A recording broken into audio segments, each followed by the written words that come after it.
You couldn't walk into her house without not speaking to her and you not laughing. That was just the impact she had on everybody.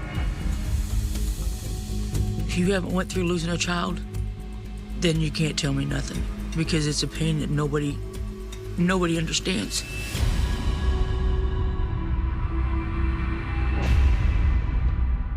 I keep calling. So finally, Monk answers the phone. I said, "Are you okay?" She said, "Mm-mm."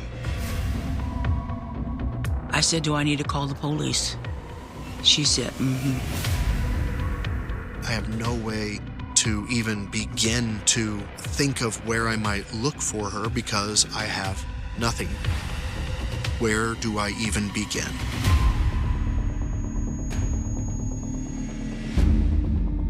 We had made flyers just trying to figure out where she was at. She was either being hidden somewhere or she was dead. Everyone's behavior was just so suspicious. We're becoming more and more concerned. He changed his story. He said, "I will tell you everything you want to know." The motive is, to this day, I will say, one of the most ludicrous motives I've ever heard. 7th, 2014. Michelle Stauffer makes a 911 call to police in Junction City, Kansas. She reports an unsettling phone call she just had with her daughter, 24-year-old Amanda Clemens, also known as Monk. I call Monk's phone. Nobody answers. I keep calling. So finally, Monk answers the phone, and she acts like she's got an attitude. So I said, "Man, are you okay?" "Yeah." Her daughter sounded distressed, and she basically said, she didn't sound right. I said, "Are you okay?" She said, "Mm-mm." I said, "Do I need to call the police?" She said, "Mm-hmm." I said, "Are you at your motel?" She said, "Mm-hmm." She was able to give me the room that she was in. Then the phone goes dead. So then I end up trying to call Amanda back, Nobody answers. Obviously, the police department was concerned at that point for Amanda's safety. Junction City police officers go to room 112 at the extended stay motel where Michelle tells them her daughter has been living. Police knocked on the door, no one came, the light was on, so they went over to the hotel manager, and the manager did confirm that that was indeed Amanda's room, but they hadn't seen her since the morning when she paid for an additional night. They were able to make entry, obviously due to check welfare. Officers were unable to locate Amanda, but were able to notice that the room looked like it was slightly in disarray. The mattress was moved. There were items that had been knocked over onto the floor. While officers survey the room, Amanda's mom makes another call to the station to report that her daughter had just called back. This time, she begged to speak with her 5-year-old son, who lives with Michelle. Amanda's crying hysterically. She said, "I gotta talk to my baby. And I said, "Amanda, I'm sorry, but I can't put your baby on the phone." I said, "The police are looking for you." And I was trying to get information. Amanda had been crying very uncontrollably, and then the phone had disconnected.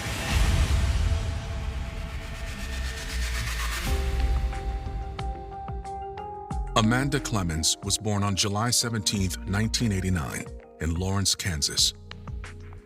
She was the second child to single mother Michelle Stauffer. I was 18 when I had Amanda. We learned together, I guess the easiest way to put it.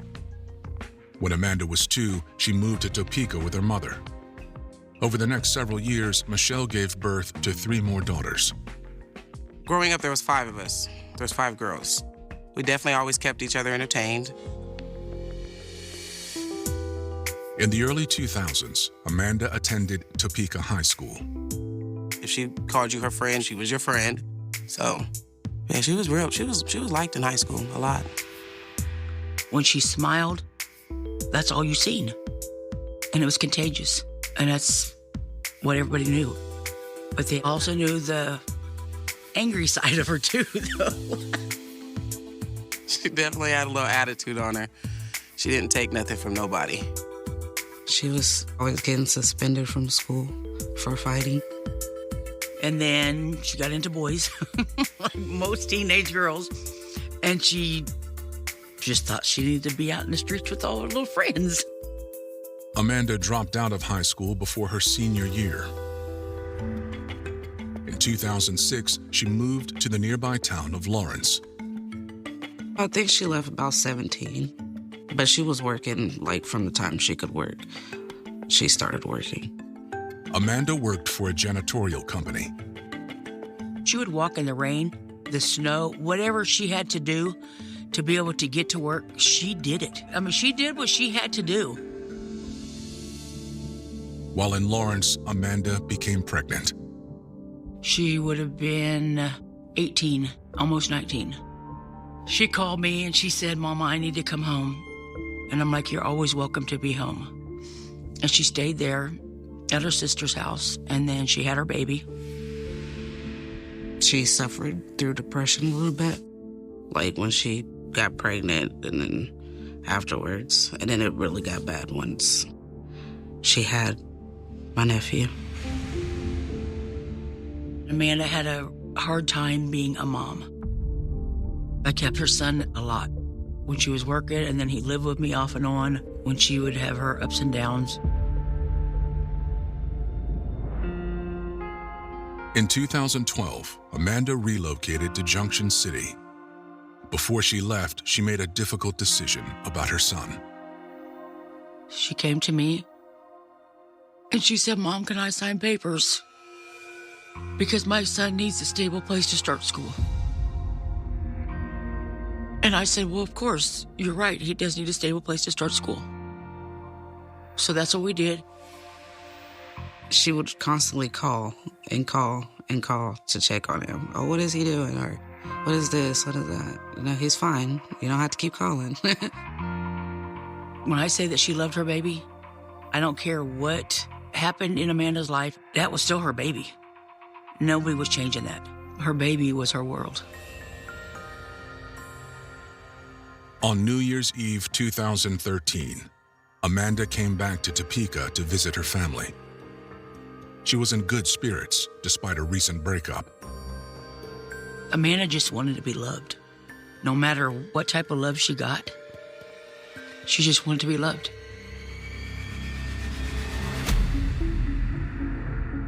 Just 5 weeks later, Junction City Police are concerned for Amanda's safety after she makes 2 troubling phone calls to her mother.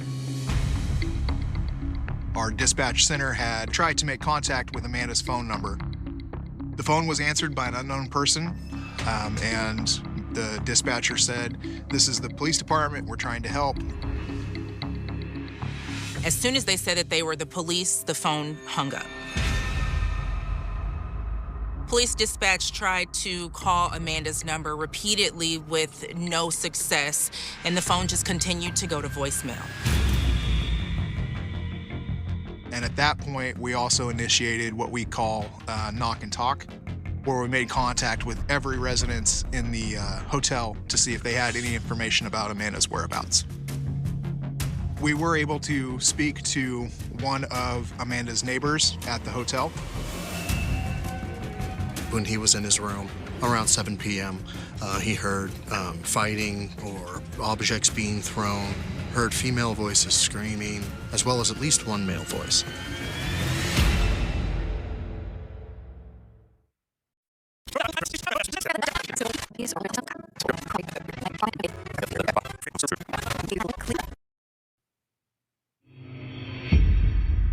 Police in Junction City, Kansas are at the motel where 24-year-old Amanda Clemens told her mother she was staying just before she went missing. Officers speak with the man in the room next door. This man reported to officers that he heard a disturbance. He heard arguing and voices around 7 p.m.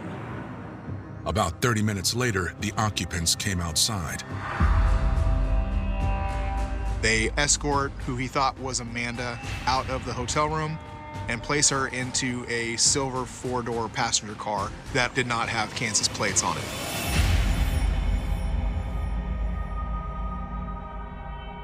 There was one female in the group aside from Amanda. He described a small African-American female with short hair and piercings. They left. They took Amanda, put her in the back seat in the middle, and according to him, it looked like she did not want to leave the hotel. Was Amanda kidnapped? Detectives pull out all the stops to find her. Amanda is entered into NCIC as a missing and endangered person in the very early hours of February 8th. The next morning, police contact Amanda's cell phone provider.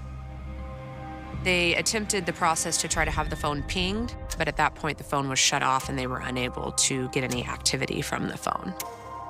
The provider pulls a log of Amanda's calls. But before investigators dig in, they hear once again from Amanda's mother. She said that she was in contact with persons who were saying they knew who had Amanda. Amanda's mom told police that she received a text message from an unknown number. And in this text message, there was a photo. In the photo was a black man wearing a chain with an L on it. And I'm like, who are these people? And he starts sending me the names. This person who texted her said that someone by the name of L and then also a woman by the name of Lala were responsible for Amanda's disappearance. He made me promise that I would never tell the police that he talked to me. I told him, yeah, I promise. But did you think I kept that promise? No, that's my daughter. Unfortunately, we can't do much of anything with that. So I start backtracking her active calls. Working from Amanda's final call to her mother, detectives look through Amanda's records and start making calls. Eventually, I come across somebody. I say, my name's Detective Arnold. The reason I'm contacting you is because you were one of the last phone calls of Amanda Clemens. I'm trying to reach her. This person asked to speak with me under the guise of anonymity. He didn't really tell me how he knew, but that Amanda was with two persons, one that went by the alias of L, that he knew to be Larry Anderson. Larry had been in the company of another female who had some facial piercings and jewelry. A female that he knew by the nickname to be Lala. He didn't know anything else about her except that's how she was referred to, or at least that's what he heard. Lala and L had Amanda. The tipster tells the detective where he thinks Lala and Larry are hanging out. He said, look, they're at the house on King Avenue on Fort Riley, which Fort Riley is obviously the Army installation here directly connected to Junction City, Kansas. The next step was to contact Army CID, which is Criminal Investigation Division. I asked CID for a knock and talk, which is you go to the house, you knock on the door, you ask, can I come in and search for? But before they knock, investigators spot something that puts them on high alert. Upon arrival, we are able to immediately see that in the driveway of the residence is a silver in color passenger car with out-of-state plates that roughly matches the description provided by the neighbor at Amanda's who saw her loaded into the vehicle.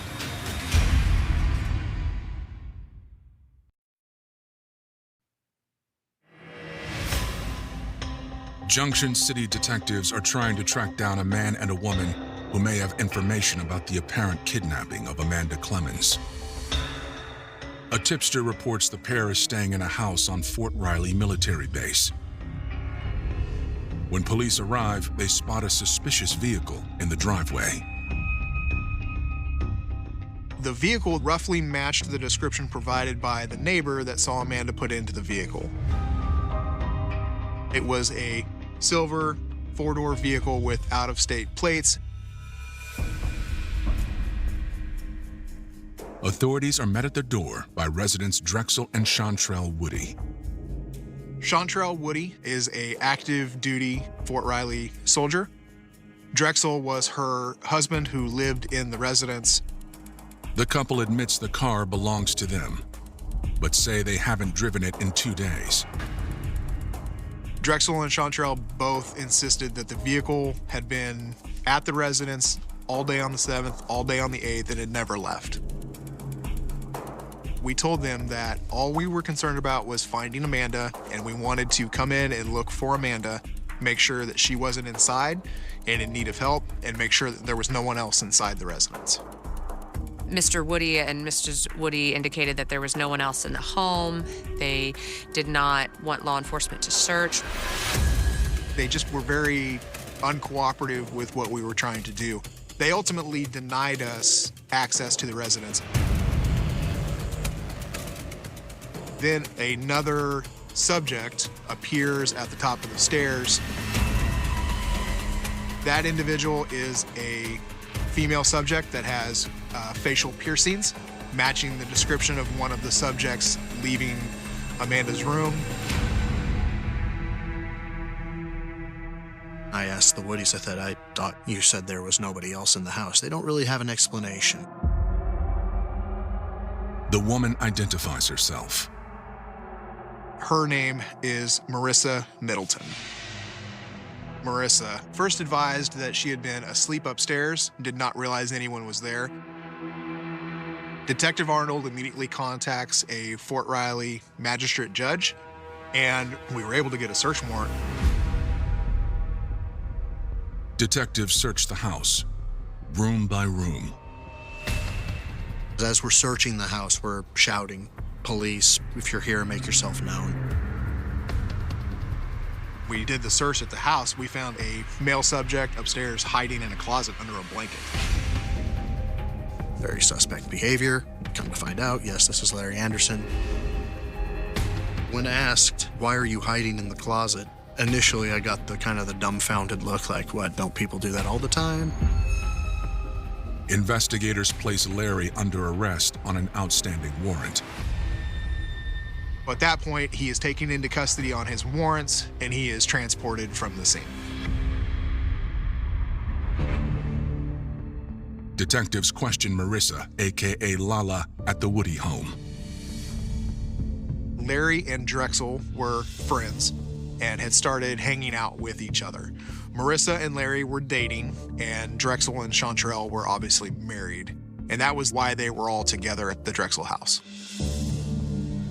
Marissa did say that she knows Amanda. She's known her for about 3 years because they run in the same circles. But she says she has no idea what happened to Amanda. Law enforcement questioned her at that time as to her whereabouts the previous few days when Amanda was taken. She indicated that she had been at home or at a friend's house for that period of time and had not seen Amanda.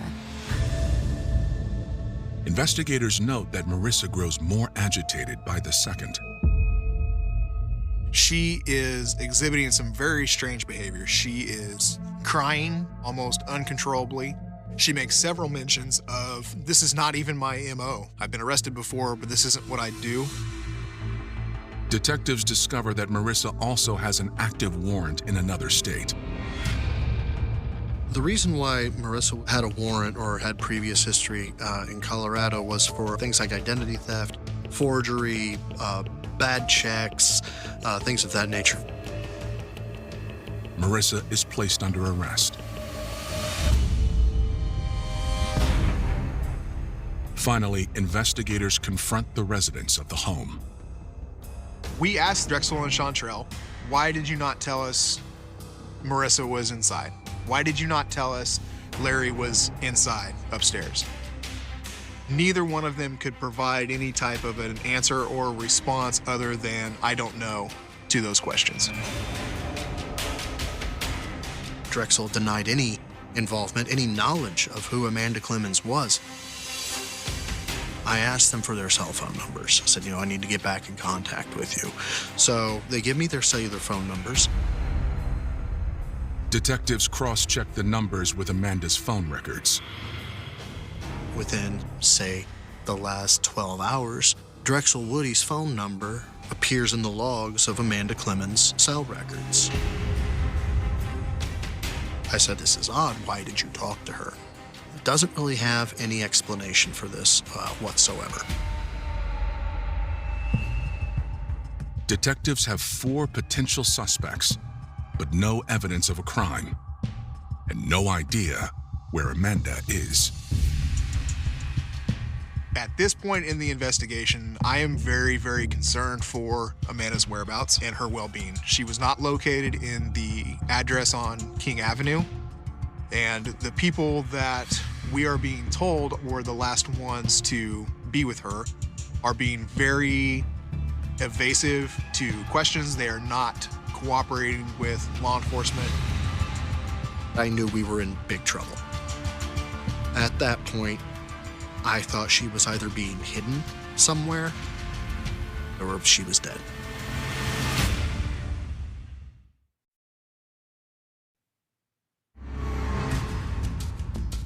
After finding him hiding in a closet, Junction City Police questioned Larry Anderson at the station.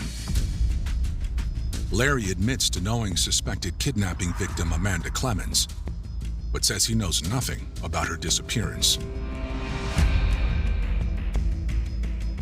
Yes, I know her, but I don't really know her. The hemming and hawing of I don't want to commit one way or the other. When law enforcement asked Mr. Anderson when the last time he had had contact with Amanda was, he had indicated it was approximately 6 months prior, in August. But investigators spot Larry's number on Amanda's phone records from the day she went missing. I had the cell logs showing that contact had been made. And he said, yeah, okay, I did receive contact from her, and she said she was in some kind of trouble. I didn't want any part of that, and I thought it was going to get me in trouble saying that I had had contact with her, so that's why I told you that I didn't have contact with her.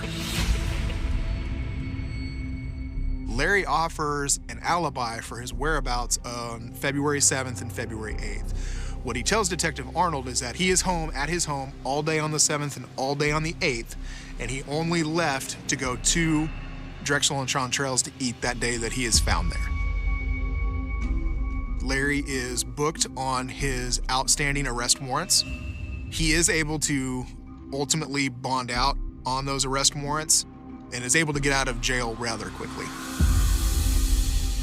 We know that he resides in Manhattan, Kansas, and so we contact the Riley County Police Department to make them aware of who he is and the fact that he may be dangerous and that he may be a flight risk to put him on their radar.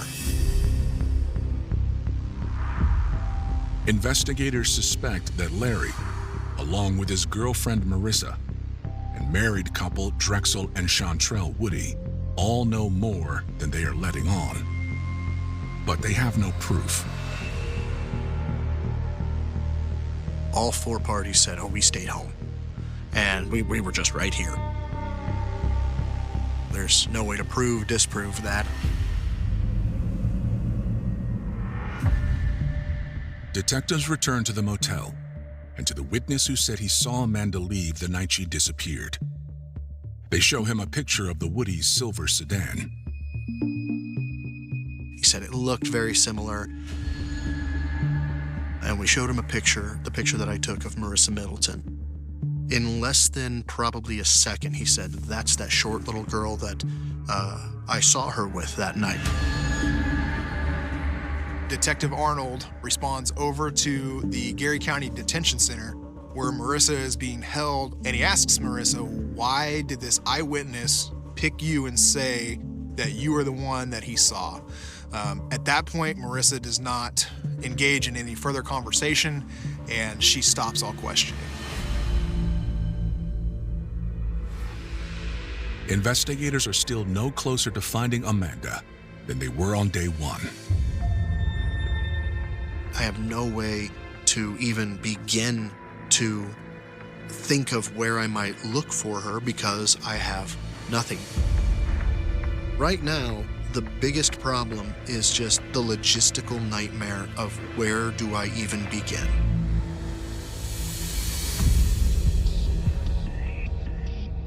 On February 12th, investigators returned to Drexel Woody's home on Fort Riley.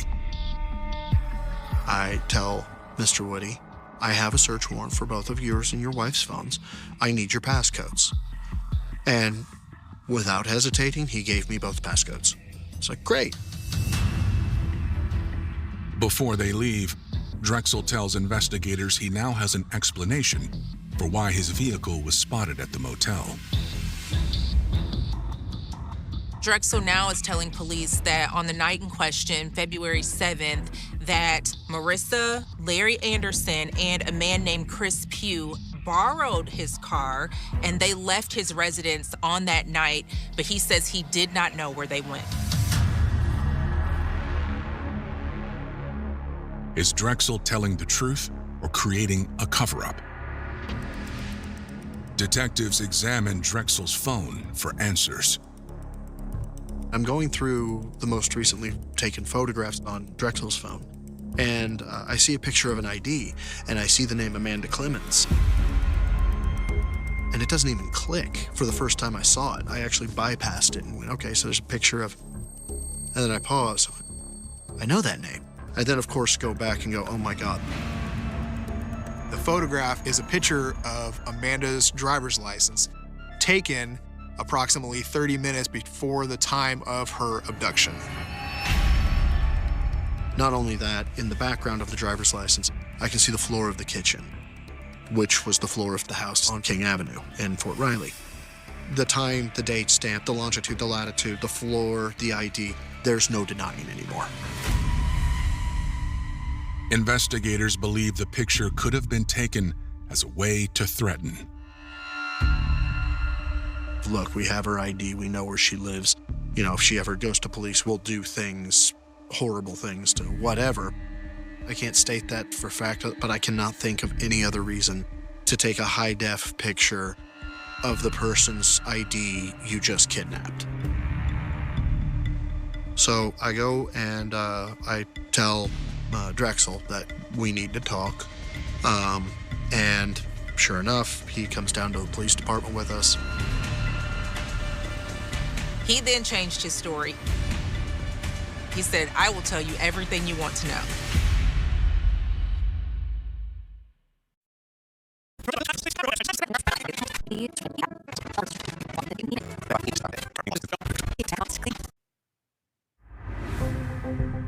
Five days after the disappearance of Amanda Clemens, investigators confront Drexel Woody about a suspicious photo found on his phone.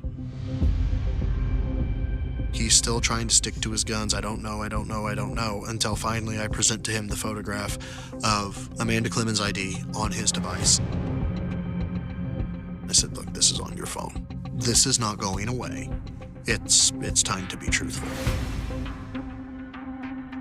That's when Drexel tells us there's this Facebook feud between Amanda and Marissa, and it all has to stem over Larry Anderson because they were both in a relationship with him.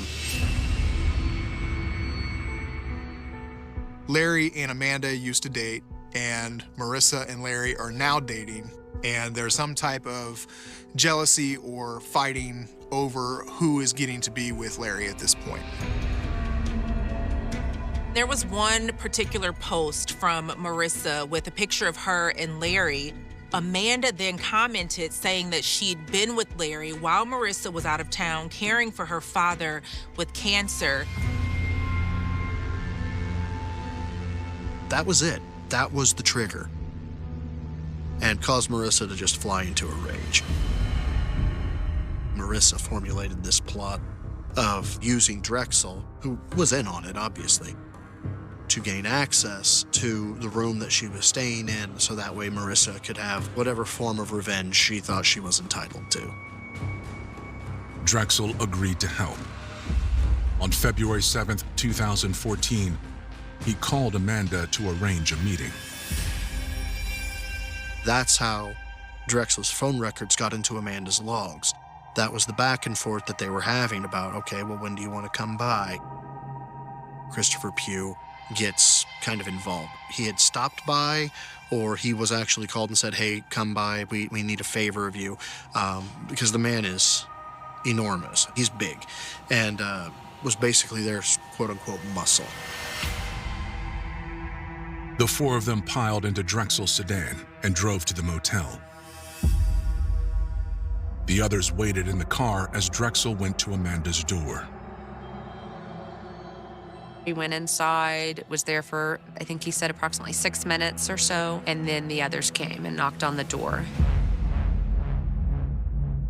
Marissa and Larry and another subject, Christopher Pugh, come into the hotel room, and Marissa and Amanda begin to fight. Marissa just beating up Amanda trying to defend herself, the whole 9 yards. They then force Amanda into the vehicle, and they take her to the King Avenue address on Fort Riley.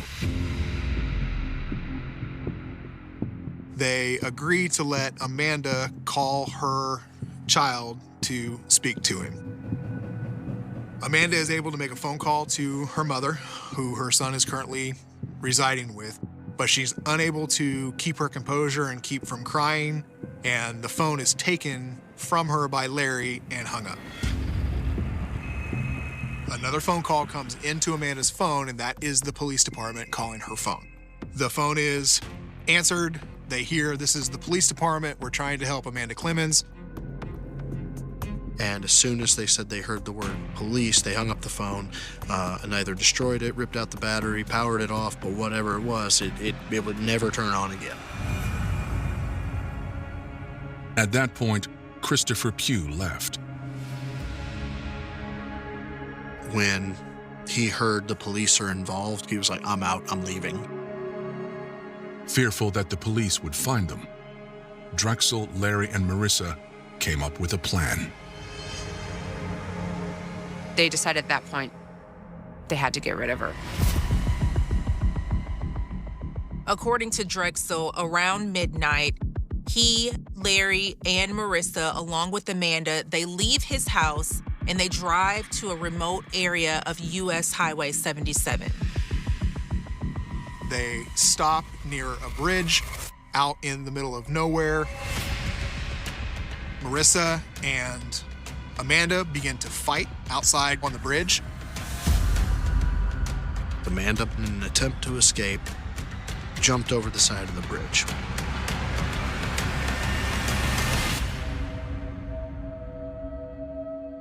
Amanda fell about 15 feet. Drexel told Detective Arnold that Amanda yells back up and says that her leg is broken. According to Drexel, Larry and Marissa went down to the bridge line. He said Marissa Middleton was holding her hair, and Larry Anderson had slit her throat.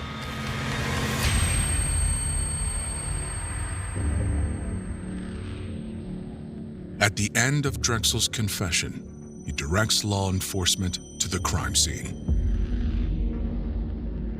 We had a number of law enforcement vehicles and crime scene vehicles, and we began driving to the area. Upon turning onto State Lake Road, we are able to find the bridge where in the snow you can see the obvious signs of some type of a struggle. We looked over the side of the bridge, and unfortunately, down at the bottom is Amanda Clemens.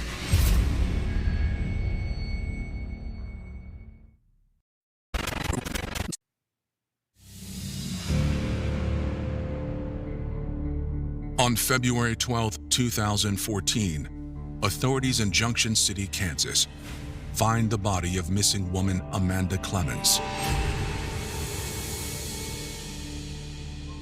The coroner pronounced her and said that she had suffered a stab wound to the neck. She had injuries on her palms and on her hands, indicating that she was fighting to stay alive. It was very apparent that it was a homicide.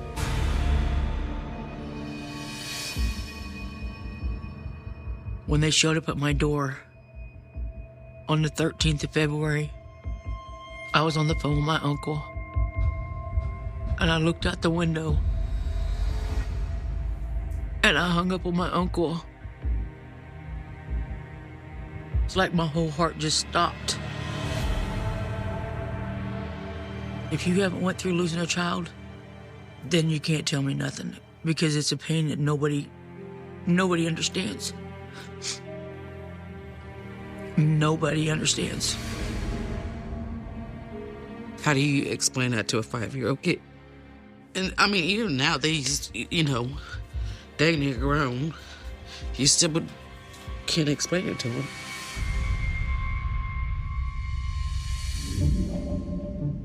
Amanda's family remembers Larry as the man she had just broken up with when she returned home for New Year's. But the other names come as a surprise. I've never heard of those people. None of them. She never mentioned none of their names. Marissa Middleton, Larry Anderson, and Drexel Woody were all charged with the same charges. They were charged with first-degree murder, conspiracy to commit first-degree murder, aggravated kidnapping, and also conspiracy to commit aggravated kidnapping.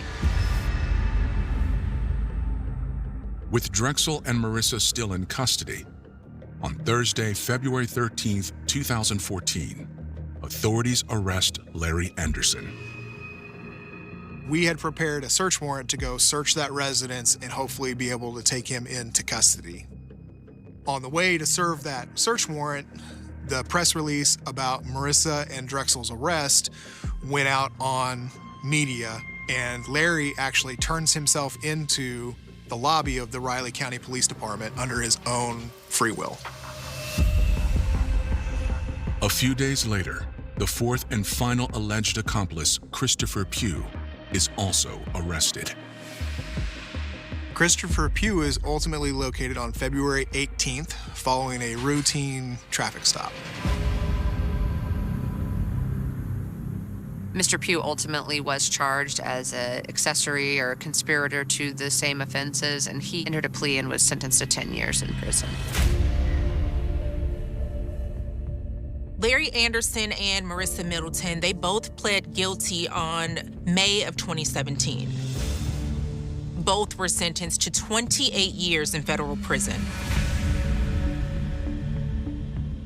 Mr. Woody was also convicted in 2017. He pled to 1 count of kidnapping resulting in death and was sentenced to 16 years in prison.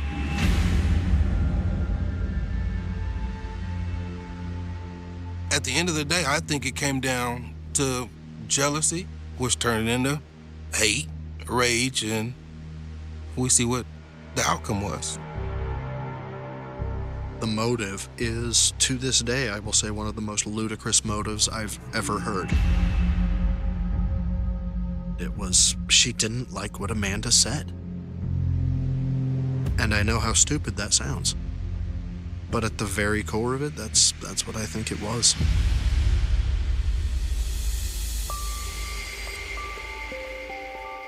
It's been years since Amanda's passing, and in some situations, it's still like it just happened yesterday. August 1st, 1966. Austin, Texas.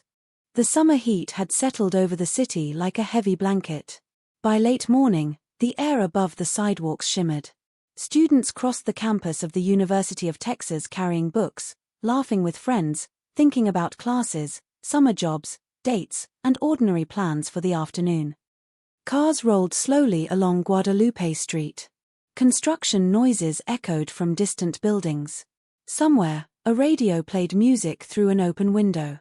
Nothing about that Monday seemed destined for history. Nothing seemed destined for tragedy. Then, at exactly the wrong moment, a young woman collapsed onto the concrete. At first, nobody understood what they had seen. Some thought she had fainted. Others believed she had tripped. A few curious students stopped walking and stared from a distance, trying to make sense of the sudden commotion unfolding in the bright Texas sunlight. Then another person fell. And another. The sounds that followed were sharp and strange. They cracked through the summer air, bouncing between buildings and across open courtyards. To some ears they sounded like firecrackers. To others they resembled construction equipment. Nobody immediately recognized them for what they truly were. Gunshots. Deadly, deliberate gunshots. Far above the campus, hidden behind the stone walls of the university's famous tower, a man had settled into position. He was calm. He was prepared. And he had come armed for war. Nearly 70 meters above the ground, Charles Joseph Whitman peered through the sights of a rifle. Below him stretched a landscape filled with moving targets. Thousands of people occupied the streets, sidewalks, and green lawns surrounding the university. From his vantage point, they appeared small, almost unreal, drifting across the campus like pieces on a game board. He squeezed the trigger. A student walking toward class suddenly collapsed. The rifle recoiled against his shoulder. He chambered another round. Another shot. Another victim. Another life forever altered. Within minutes, the University of Texas had transformed from a place of education into a battlefield. Panic spread unevenly. Some students froze in confusion. Others ran without understanding where the danger was coming from. People dove behind parked cars. They crawled beneath benches. They pressed themselves against walls. Many looked upward, scanning rooftops and windows, searching desperately for the source of the invisible violence. The shooter remained almost impossible to see. The tower itself seemed to be firing. Every open space became a killing zone. Every movement carried risk. Every second mattered. Across the campus, screams echoed between buildings. A young pregnant woman named Claire Wilson walked with her boyfriend near the tower. One moment she was enjoying an ordinary afternoon. The next, a bullet tore into her body. She collapsed onto the scorching pavement. The impact stole her breath. The pain arrived like fire. Beside her, her boyfriend fell as well. Around them, people scattered for cover. Yet Claire remained exposed in the open, trapped beneath the blazing Texas sun while death watched from above. For nearly an hour, she would lie there, unable to escape. Alive. Terrified. Bleeding. And wondering if the next bullet would be the one that ended everything. Elsewhere, strangers became heroes. A bookstore employee abandoned safety to help wounded victims. Students sprinted into open areas despite knowing a sniper could be watching. Ordinary civilians used their cars as shields. People who had never met risked their lives for one another. Fear spread rapidly, but courage spread too. It was the kind of courage that emerges only in moments of unimaginable horror. The kind that appears when human beings are forced to choose between self-preservation and compassion. Some chose compassion. Many paid dearly for it.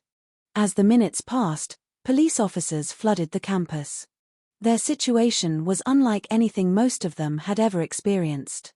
Modern America had not yet developed the active shooter response tactics familiar today. There were no specialized protocols. No rapid deployment teams. No established playbook for confronting a sniper positioned atop a massive university tower. The officers knew only one thing. People were dying. And unless someone reached the shooter, more people would die. Far above them, Charles Whitman continued firing. Witnesses would later describe his methodical precision. There was no frantic spraying of bullets. No wild bursts of rage. Each shot appeared measured. Calculated. Disciplined. The discipline of a trained Marine. The patience of a hunter. The efficiency of someone who had spent years mastering firearms. With every pull of the trigger, another family somewhere moved unknowingly closer to devastating news. Parents would soon receive phone calls. Spouses would answer unexpected knocks at the door. Children would grow up without mothers or fathers. Lives were ending in an instant. Yet the story of that terrible day did not begin on the observation deck of the University of Texas Tower. It began much earlier. It began years before the first shot rang out across Austin. Because by the time Charles Whitman climbed to the top of that tower, carrying rifles, ammunition, and a heart full of darkness, something inside him had already been unraveling for a very long time. The clues had existed. The warning signs had appeared. The nightmares had already begun. In the months leading up to the massacre, Whitman had complained of crushing headaches. Not ordinary headaches. Not the kind cured by rest or medication. These headaches arrived like storms. They pulsed through his skull. They left him agitated, exhausted, and increasingly unstable. Friends noticed changes. People close to him observed shifts in mood. His temper became unpredictable. His emotions seemed harder to control. At times he appeared withdrawn. At other times restless and angry. Even Whitman himself seemed frightened by what was happening inside his own mind. He sought help. He visited mental health professionals. During one counseling session, he admitted something deeply disturbing. He described violent fantasies. Thoughts that frightened him. Thoughts involving death. Thoughts involving shooting people from a high place. The statement should have sounded impossible. It should have been dismissed as the product of an overactive imagination. Yet only months later, that exact fantasy would become reality. And dozens of innocent people would pay the price. But on August 1st, none of that mattered to the terrified students crouching behind concrete walls. None of it mattered to the wounded victims praying for survival. None of it mattered to the police officers slowly advancing toward the tower. All that mattered was stopping the man above. The tower dominated the Austin skyline. Tall. Beautiful. Familiar. For decades it had stood as a symbol of education and opportunity. Now it had become something else. A fortress. A sniper's nest. A monument to terror. The observation deck wrapped around the upper portion of the structure, offering panoramic views of the city below. Tourists visited it regularly. Students admired it daily. On that Monday afternoon, the tower offered Charles Whitman something different. Control. From his elevated position, he could dictate life and death across hundreds of yards. He could watch fear spread. He could observe chaos unfold beneath him. And for 96 horrifying minutes, nobody could stop him. The city itself seemed to hold its breath. News traveled rapidly. Rumors spread faster. People heard there was a shooter. Then multiple shooters. Then foreign attackers. Then armed students. Confusion multiplied with every passing minute. Telephone lines lit up. Radio stations interrupted programming. Families desperately searched for information. Some parents rushed toward campus. Others desperately tried calling loved ones. Many calls went unanswered. Every unanswered call created fresh terror. Meanwhile, police officers searched for a path upward. The tower's height offered Whitman enormous advantages. Anyone approaching him risked becoming another target. The sniper could see far more than those hunting him. Yet despite the danger, a small group would eventually begin climbing. Step by step. Floor by floor. Toward the source of the nightmare. Toward a confrontation that would determine whether more people lived or died. As the city watched in horror, the final act of the massacre slowly approached. But before we reach that confrontation, before we follow officers up the winding staircases toward the observation deck, before we examine the investigation, the victims, and the lingering mysteries surrounding Charles Whitman, we must ask a question that has haunted criminologists, psychologists, law enforcement officials, and ordinary citizens for nearly 60 years. How does a seemingly intelligent young man become the architect of one of America's first modern mass shootings? How does a former Marine transform into a sniper targeting strangers from a university tower? Was Charles Whitman a calculating murderer who carefully planned every step of his attack? Was he a deeply troubled man losing a battle against mental illness? Or was something else happening inside his brain, something neither he nor anyone around him fully understood? The answers remain complicated. The facts remain unsettling. And the deeper we travel into this case, the more disturbing the story becomes. Because the massacre that shocked America was not simply a tale of violence. It was a story of warning signs missed. A story of hidden suffering. A story of unimaginable courage. A story of ordinary people trapped inside extraordinary horror. And at the center of it all stood a young man whose final actions would change the history of mass shootings in the United States forever. On the morning of August 1, 1966, the University of Texas awoke expecting another ordinary summer day. By sunset, America would be asking questions it had never asked before. Questions that remain painfully relevant even now. And the answers begin with a boy growing up thousands of miles away from Austin, long before anyone knew his name, long before the tower, long before the rifles, and long before one of the darkest afternoons in American history. Long before Charles Whitman became a name associated with one of the most infamous mass shootings in American history, he was simply a boy growing up under the relentless Florida sun. If someone had looked at him during those early years, they might have seen the outline of success. He was intelligent. Exceptionally intelligent. Teachers noticed it almost immediately. He absorbed information quickly, often faster than other children his age. His grades were strong. His memory was remarkable. Adults frequently described him as polite, disciplined, and respectful. The kind of child who seemed destined for achievement. Yet behind the carefully maintained image of the Whitman household existed another reality. A reality hidden from outsiders. A reality built on fear. Charles Joseph Whitman was born on June 24, 1941, in Lake Worth, Florida. He was the eldest of 3 sons. To neighbors, the Whitmans appeared to be a successful American family. Charles' father, Charles Adolphus Whitman Jr., had built a prosperous plumbing business and provided his family with a comfortable lifestyle. They lived in a respectable home. Money was rarely a concern. Materially, the family appeared fortunate. But inside the walls of that house, wealth did not create peace. Charles' father was known as a demanding, controlling man whose temper could erupt without warning. The atmosphere he created was one of constant tension. Family members later described a household where everyone seemed to be walking on invisible glass, carefully choosing words and actions to avoid provoking his anger. When he entered a room, conversations changed. When he became irritated, silence often followed. The children learned early that mistakes could carry consequences. Not merely punishment. Fear. Years later, those who knew the family would recall stories of intimidation, verbal abuse, and physical violence. Charles' mother, Margaret, often became the target of her husband's rage. The boys witnessed arguments. They witnessed control. They witnessed a marriage held together not by affection but by domination. Children are always watching, even when adults believe they are not. Every raised voice leaves an imprint. Every threat becomes part of the emotional landscape.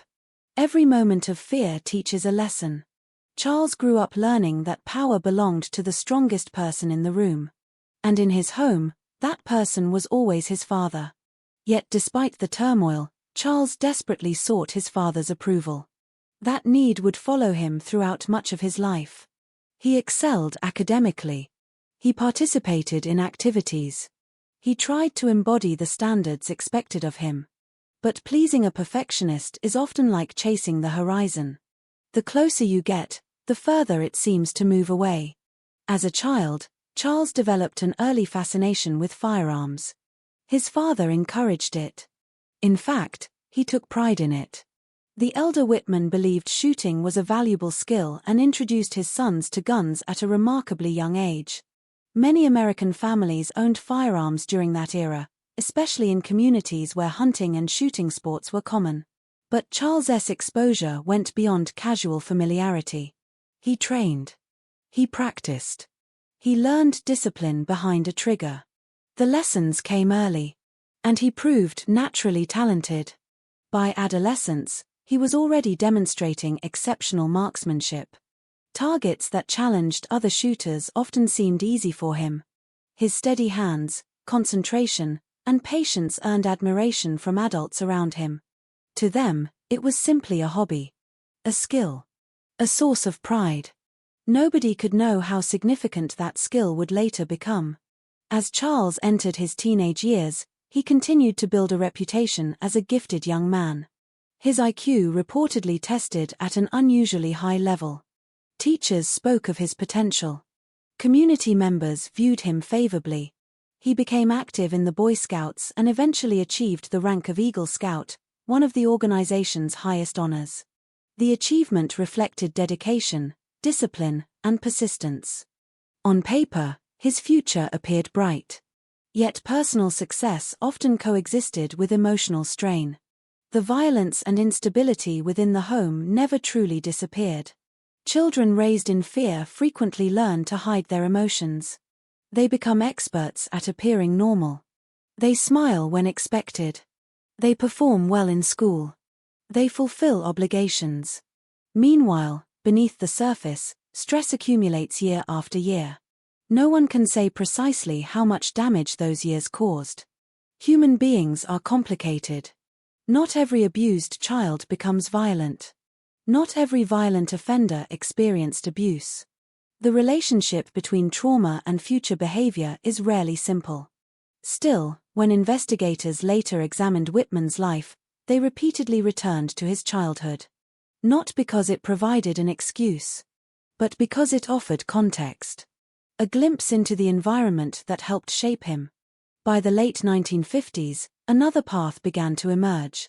The military. For many young American men, military service represented opportunity, structure, and purpose. For Charles Whitman, it may also have represented escape. Escape from his father's control. Escape from the atmosphere that had defined much of his upbringing. At 18 years old, Whitman enlisted in the United States Marine Corps. The decision would alter the course of his life. The Marines provided exactly what many recruits expected: discipline, order, and clear expectations. Whitman initially thrived. His intelligence impressed superiors. His dedication earned praise.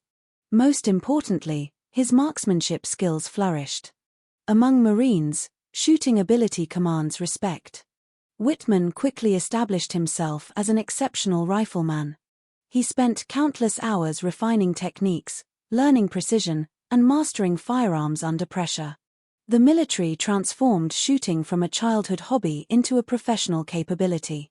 Distance calculations, breathing control, trigger discipline, target acquisition.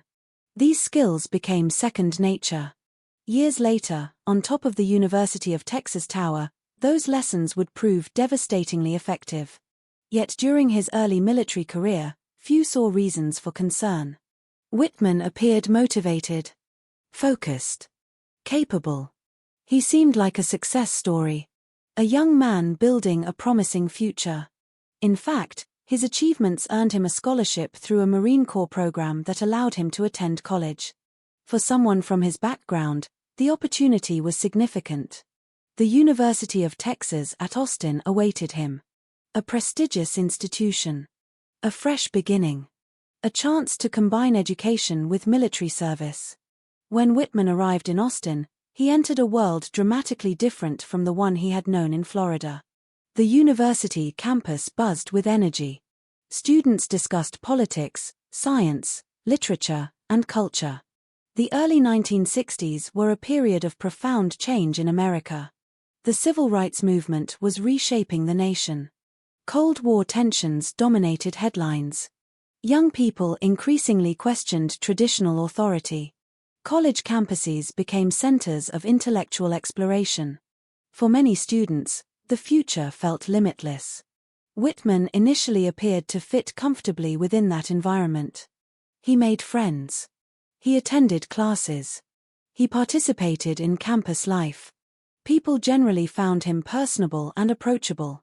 He was not viewed as a loner. He was not regarded as dangerous. Many who knew him later expressed disbelief when learning what he would eventually do. That disbelief itself became one of the most disturbing aspects of the case. The future killer did not fit the stereotype people expected. He could be friendly, helpful, polite, normal. And perhaps that is what made the eventual tragedy so difficult to comprehend. Because evil often appears obvious only in hindsight. The warning signs that seem clear after disaster are frequently far more ambiguous beforehand. During his time at the university, Whitman met Kathleen Leisner. Known to friends as Kathy, she was intelligent, attractive, and ambitious. The relationship developed steadily. They enjoyed each other's company. They shared plans for the future. To many observers, they appeared genuinely happy together. In August 1962, they married. Photographs from the wedding capture smiles, youth, optimism, the belief that life was just beginning. Like countless newlyweds, they imagined years stretching ahead of them. Careers, family, possibilities. No one looking at those photographs could have predicted the darkness waiting only a few years away. But beneath the surface, cracks were beginning to form. Whitman's military career became increasingly troubled. His academic performance declined. Disciplinary problems emerged. At one point, he was court-martialed after involvement in gambling activities and other violations. The incident damaged his standing within the Marines. The image of the flawless young achiever began to erode. Failures accumulated. Expectations went unmet. The pressure he placed upon himself intensified. Meanwhile, his relationship with his father remained strained. The emotional influence of that relationship persisted despite physical distance. Many people spend adulthood attempting to escape childhood shadows. Whitman appeared to be one of them. The problem was that shadows travel with us. By the mid-1960s, the gap between Whitman's outward appearance and inner reality was widening. Friends sometimes noticed frustration beneath the surface. Moments of anger. Episodes of moodiness. Behavior that felt increasingly unpredictable. Yet nothing suggested the catastrophe that was coming. Nothing suggested mass murder. Nothing suggested a future sniper perched atop a university tower. At least not yet. Because the most frightening changes were still ahead. Inside Whitman's mind, something was beginning to shift. The headaches would arrive. The violent fantasies would emerge. The struggle for control would intensify. And slowly, almost invisibly, the path toward August 1, 1966 would begin taking shape. The young Eagle Scout. The gifted student. The decorated Marine. The husband. The son. All of those identities still existed. But another version of Charles Whitman was emerging. A version that even he seemed unable to fully understand. And before the summer of 1966 arrived, that hidden struggle would grow impossible to ignore. By the beginning of 1966, something inside Charles Whitman appeared to be breaking. Not suddenly. Not in a dramatic, cinematic moment. It happened gradually, almost invisibly, like a crack spreading through glass. From a distance, his life still looked relatively ordinary. He was 24 years old. Married. Attending the University of Texas. Working various jobs to support himself and Kathy. To neighbors, classmates, and casual acquaintances, he remained recognizable as the intelligent, disciplined former Marine they had always known. But beneath that familiar exterior, a storm was gathering. And perhaps the most disturbing part of the story is that Whitman himself seemed aware of it. He knew something was wrong. He simply did not know how to stop it. In the months leading up to the massacre, Whitman began suffering from severe headaches. Friends later described episodes in which he complained of intense pain that seemed to arrive without warning. These were not minor discomforts. The headaches could be debilitating. Sometimes they left him exhausted. Sometimes irritable. Sometimes unable to focus. There were days when he appeared distracted by something invisible, as though part of his attention was locked inside a private battle nobody else could see. Pain changes people. Persistent pain can erode patience. It can alter mood. It can distort sleep. It can slowly grind away at emotional stability. Whether the headaches alone contributed to Whitman's eventual actions remains impossible to determine. But they became one piece of a larger puzzle. A puzzle that investigators would spend decades trying to solve. As the months passed, the emotional changes became harder to ignore. Whitman experienced periods of depression, moments of unexplained anger, feelings of agitation that seemed disproportionate to whatever had triggered them. He sometimes struggled to understand his own reactions. People who knew him described a man who increasingly appeared at war with himself. One side trying desperately to maintain control, the other slipping further into darkness. The conflict became so troubling that Whitman eventually sought professional help. That decision is one of the most haunting details in the entire case. Because unlike many violent offenders who deny problems, Whitman actively reached out. He admitted he was struggling. He admitted frightening thoughts were entering his mind. And most chillingly of all, he described fantasies that would later become reality. During a session with a university psychiatrist, Whitman reportedly discussed overwhelming violent impulses. At one point, he described imagining acts of extreme violence. He spoke about thoughts involving shooting people. He even mentioned fantasies connected to firing from an elevated location. Reading those records today feels almost unbearable. The words seem less like a warning sign and more like a prophecy. Yet in 1966, nobody could know what was coming. Mental health treatment was very different from what exists today. The understanding of violent behavior remained limited. Risk assessment tools had not yet been developed in the way modern clinicians use them. What appears glaringly obvious after a tragedy often looks far less clear beforehand. Still, one question would linger for decades.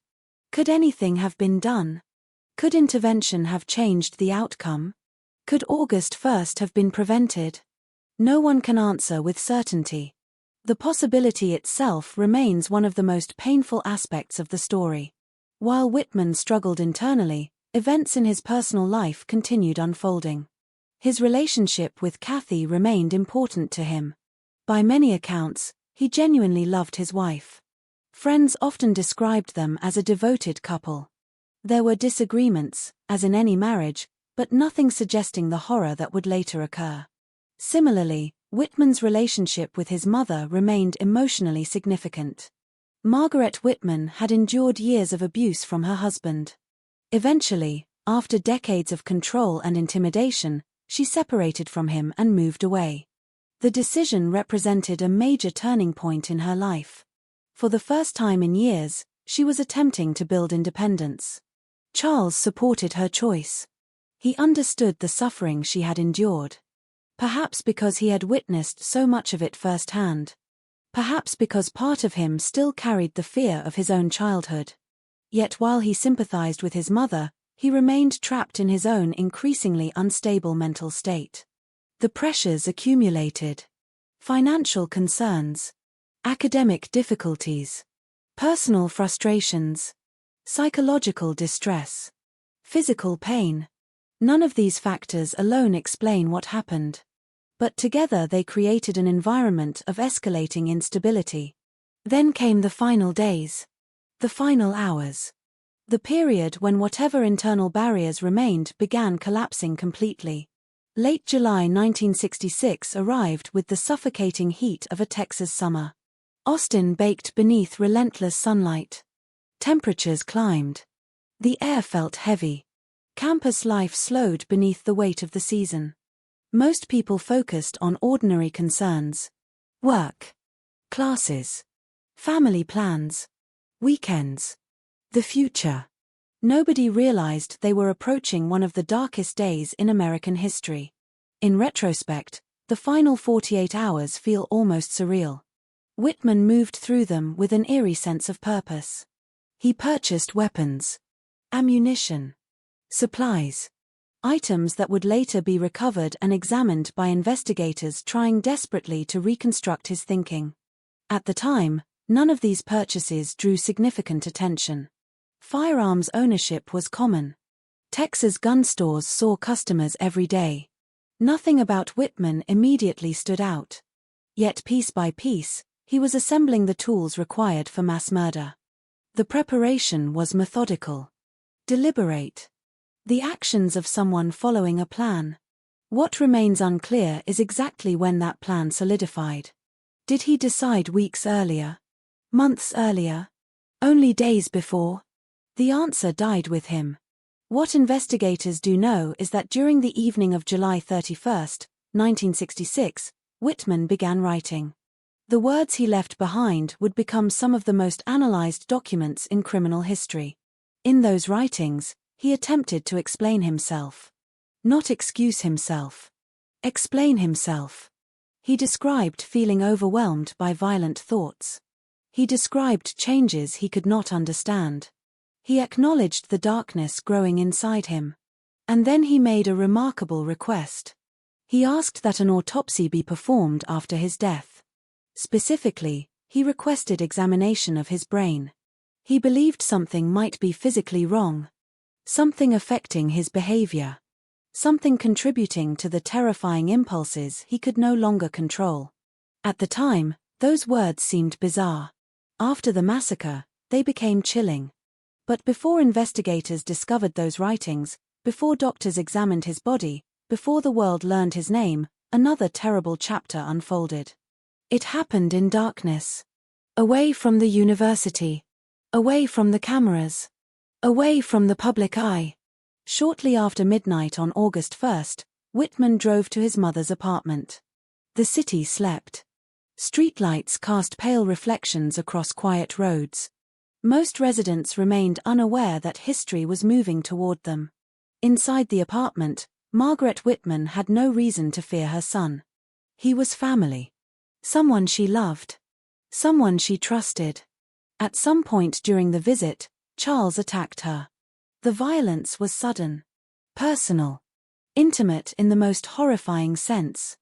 Unlike a distant rifle shot, murder by knife requires proximity. It requires direct contact. The victim sees the killer.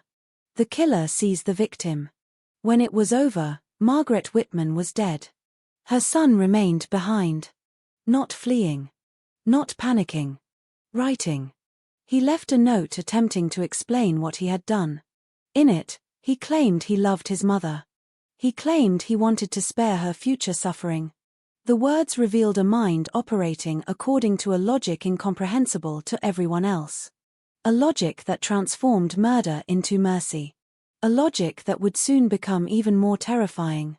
Hours later, before dawn broke across Austin, Whitman returned home. His wife Kathy was sleeping. She had worked hard. She expected an ordinary morning. She expected another day of life. She never saw it coming. Whitman entered the bedroom. The house was quiet. Outside, the first hints of sunrise approached the horizon. Inside, tragedy waited. He killed her while she slept. Again, he left a note. Again, he attempted to explain. Again, the explanation revealed a mind drifting further from reality. He wrote that he loved her. He wrote that he did not want her to experience the shame of what he intended to do. Reading those words today creates a profound sense of dread. Because by that point, whatever remained of the life Charles Whitman once knew was already over. His mother was dead. His wife was dead. The future had been erased. Only the final act remained. As dawn arrived over Austin on August 1st, the city slowly awakened. People prepared for work. Students headed toward campus. Coffee brewed in kitchens. Cars filled the roads. The world continued exactly as it had the day before. Meanwhile, Charles Whitman began gathering weapons. Rifles. Shotguns. Handguns. Ammunition. Knives. Food. Water. Equipment. He loaded them carefully. Methodically. Like a soldier preparing for deployment. There was no rush. No visible panic. Every action suggested preparation. Every movement suggested intent. Piece by piece, he packed enough firepower to wage a private war against strangers. And then he started driving toward the University of Texas. Toward the tower. Toward the place where his darkest fantasy would become reality. The summer sun climbed higher. The city grew busier. Students crossed sidewalks. Faculty members moved between buildings. Tourists visited campus landmarks. Among them stood the famous tower, rising above Austin like a stone lighthouse. For decades it had symbolized education, achievement, and opportunity. Within a few hours, it would symbolize something entirely different. Because at that very moment, a former Marine carrying a collection of weapons was heading directly toward it. And nobody had any idea what was about to happen. The clock continued ticking. The tower waited. And the 96 minutes that would shock America were drawing closer with every passing second. Austin, Texas, in the summer of 1966 felt like a city standing between two eras. It was large enough to feel important, yet small enough that many residents still recognized familiar faces downtown. The skyline was modest compared to the giant metropolitan centers of America. Most mornings began quietly. The scent of cut grass drifted across residential neighborhoods. Pickup trucks rolled through sunlit streets. Families gathered on front porches after sunset to escape the heat trapped inside their homes. Life moved at a pace that felt manageable, predictable, comforting. And at the heart of the city stood an institution that represented the future itself. The University of Texas at Austin. For generations, the university had served as a gateway to opportunity. Students arrived from across Texas carrying dreams that stretched far beyond the state line. Some hoped to become lawyers. Others envisioned careers in medicine, engineering, journalism, or politics. Every semester, thousands of young people walked beneath the sprawling oak trees believing their lives were just beginning. The campus carried an energy unique to universities. Possibility. Every building seemed to contain ambition. Every classroom contained future stories waiting to unfold. Friendships began there. Careers began there. Marriages began there. Entire lives changed there. And towering above it all stood the university's most recognizable landmark. The main building. Better known simply as the Tower. Constructed in the 1930s, the structure dominated the Austin skyline. Rising nearly 300 feet above the campus, it could be seen from miles away. Its limestone exterior glowed golden beneath the Texas sun and seemed almost white against a cloudless summer sky. To students, it was more than architecture. It was a symbol. A landmark used for directions. A meeting place. A source of pride. Freshmen arriving on campus often stared upward in or during their first days. Alumni remembered it long after graduation. Tourists photographed it. Residents measured their location against it. You could be miles away and still see the tower standing above the city. Steady. Permanent. Familiar. No one could imagine that one day people would look at it and think not of education, but of terror. On the morning of August 1, 1966, the campus looked exactly as it always did during summer. The heat arrived early. By mid-morning, sunlight reflected off sidewalks and windows with almost blinding intensity. The air felt thick and motionless. Cicadas hummed from trees. A faint breeze occasionally swept through open courtyards before disappearing again. Summer enrollment meant fewer students than during the regular academic year, but the campus remained busy. Construction crews worked on various projects. Maintenance staff moved between buildings. Professors prepared for classes. Students crossed the grounds carrying textbooks beneath their arms. Some hurried toward lectures. Others lingered beneath patches of shade.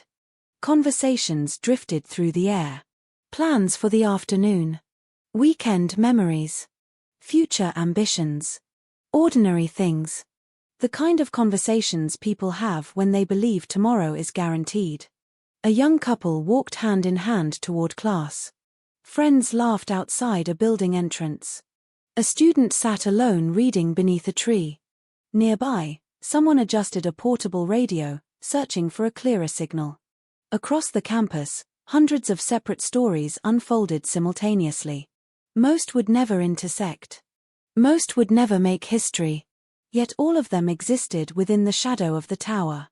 From the observation deck near its summit, visitors could see nearly all of Austin. The view was spectacular. To the north stretched neighborhoods and roads shimmering beneath the summer heat. To the south lay the heart of downtown. On clear days, the horizon seemed endless. Tourists often visited specifically for that view. Families brought children. Students brought dates.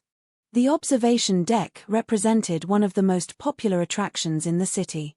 That Monday was no exception. Visitors climbed toward the top throughout the morning. Some carried cameras. Others simply wanted to enjoy the scenery. Nobody imagined danger waiting above. Because danger was not supposed to exist there. The tower felt safe. Permanent. Almost sacred. Like a church or a monument. People trusted it. And trust is what makes betrayal so devastating. Beyond the university grounds, America itself was experiencing profound change. The 1960s had become one of the most turbulent decades in modern history. Television brought distant conflicts directly into living rooms. The Vietnam War dominated headlines. Civil rights demonstrations challenged old systems. Political tensions simmered across the country. Young Americans increasingly questioned authority. Traditional assumptions faced new scrutiny. The nation was changing rapidly. Yet despite these broader transformations, few people imagined mass public shootings becoming part of American life. The concept felt foreign. Unfamiliar. Most citizens worried about crime in very different ways. Bank robberies. Burglaries. Organized crime. Domestic violence. The idea of a heavily armed individual targeting random strangers from an elevated position was almost unimaginable. There was no common language for such an event. No established media framework. No widespread understanding of how to respond. The phrase active shooter did not yet exist. Modern tactical response units did not yet exist. The lessons that would shape future law enforcement had not yet been learned. On August 1, 1966, America still believed certain places were immune to this kind of horror. Universities were among those places. Campuses represented learning, debate, growth. They were environments where young people pursued futures, not where they fought for survival. That assumption would die before the day ended. Meanwhile, several miles away from campus, Charles Whitman continued moving toward his destination. The contrast was striking. While students discussed classes and summer plans, Whitman carried enough weapons to equip a small military unit. While families prepared for ordinary afternoons, he prepared for slaughter. The city around him remained unaware. Traffic lights changed. Cars moved through intersections. Businesses opened their doors. People smiled at strangers. The normal rhythm of life continued uninterrupted. History often unfolds this way. Not with warning sirens. Not with dramatic signals. But quietly. Ordinary moments existing alongside extraordinary danger. No one on campus could see the future approaching. No one noticed that the man driving toward the university had already murdered 2 people that morning. No one knew his mother lay dead. No one knew his wife lay dead. No one knew he had left notes behind attempting to explain the darkness consuming him. To everyone else, he was simply another man navigating the streets of Austin. Nothing more. Nothing less. The summer sun climbed higher. Temperatures rose. By late morning, shadows shortened across the campus. Students sought relief beneath trees and covered walkways. Some stopped to buy cold drinks. Others gathered in small groups outside academic buildings. A photographer framed shots of the tower against the bright blue sky. The image looked peaceful. Beautiful. Almost timeless. Years later, photographs taken that morning would carry an eerie quality. Viewers would know what happened next. The people in those images did not. That difference creates a particular kind of sadness. Seeing happiness moments before disaster. Seeing innocence before it is shattered. At approximately the same time, Austin police officers carried out ordinary duties across the city. Traffic enforcement. Routine patrols. Minor disputes. Nothing suggested they would soon face one of the most difficult situations in modern law enforcement history. Most officers had never encountered anything remotely similar. Why would they? Almost nobody had. There were no training manuals for confronting a sniper positioned atop a massive university tower. No case studies. No established procedures. No national precedents. The unimaginable remained unimaginable until it happened. And that is perhaps one of the most frightening truths about August 1st. The people who lived through it were not prepared because preparation seemed unnecessary. The threat did not fit existing expectations. It existed outside the boundaries of what most people believed possible. Yet while the campus carried on with its ordinary routines, one structure remained at the center of everything. The tower. Silent. Motionless. Its clock visible from across the university grounds. Its observation deck welcoming visitors. Its limestone walls reflecting sunlight. It stood exactly as it had stood for decades. Unchanged. Or so it seemed. Within a matter of hours, every detail associated with that building would acquire a different meaning. The elevators. The stairwells. The observation deck. The clock face. Even the shadows cast by the structure would become part of a tragedy remembered for generations. Future students would walk beneath it knowing its history. Future visitors would look upward and remember.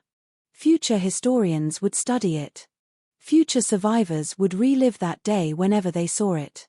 But on that morning, none of those futures existed yet. Only the present.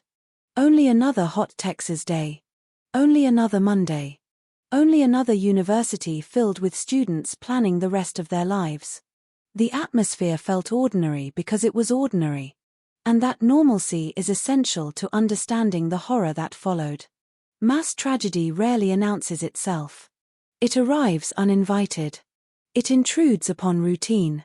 It steals people from everyday moments. The victims of August 1st did not wake up expecting history. They woke up expecting life. Classes. Lunch. Work. Conversations. Appointments. Small responsibilities. Simple pleasures. The future. The ordinary future that every person quietly assumes will continue. Across Austin, clocks moved steadily toward noon. The city remained unaware. The campus remained unaware. The people walking beneath the tower remained unaware. But somewhere nearby, Charles Whitman was approaching the final stage of his plan. And above the university, the tower waited in the blazing Texas sunlight, still a symbol of pride, still a symbol of education, still a symbol of hope. For a little while longer. To understand why the events of August 1, 1966, sent shockwaves across the United States, it is necessary to understand what the University of Texas meant to the people who walked its grounds every day. The campus was not merely a collection of classrooms and administrative buildings. It was a small city within a city. A place where thousands of lives overlapped. Where students arrived carrying childhood dreams and left carrying adult responsibilities. Every sidewalk held stories. Every lecture hall contained ambitions. Every dormitory room sheltered hopes, fears, romances, and plans for the future. For many Texans, attending the University of Texas represented the culmination of years of effort. Parents sacrificed to send children there. Students worked long hours to afford tuition. Families celebrated acceptance letters as if they were victories. The university stood as a symbol of upward mobility, achievement, and possibility. People believed in what it represented. That belief gave the campus a unique atmosphere. Young people moved through the grounds with a sense of purpose. Some were future doctors memorizing anatomy textbooks. Others were aspiring lawyers debating legal principles. Future journalists filled notebooks with observations. Future teachers discussed lesson plans. Future engineers studied calculations that would one day shape bridges, highways, and skyscrapers. Everywhere, there was movement. Growth. Momentum. The future seemed tangible. Close enough to touch. Among those students were young men recently returned from military service. Others faced the possibility of being drafted into Vietnam. The war existed like a distant thunderstorm on the horizon of many lives. Present, yet not always immediate. Conversations about the conflict emerged in classrooms and cafeterias. Some supported American involvement. Others questioned it.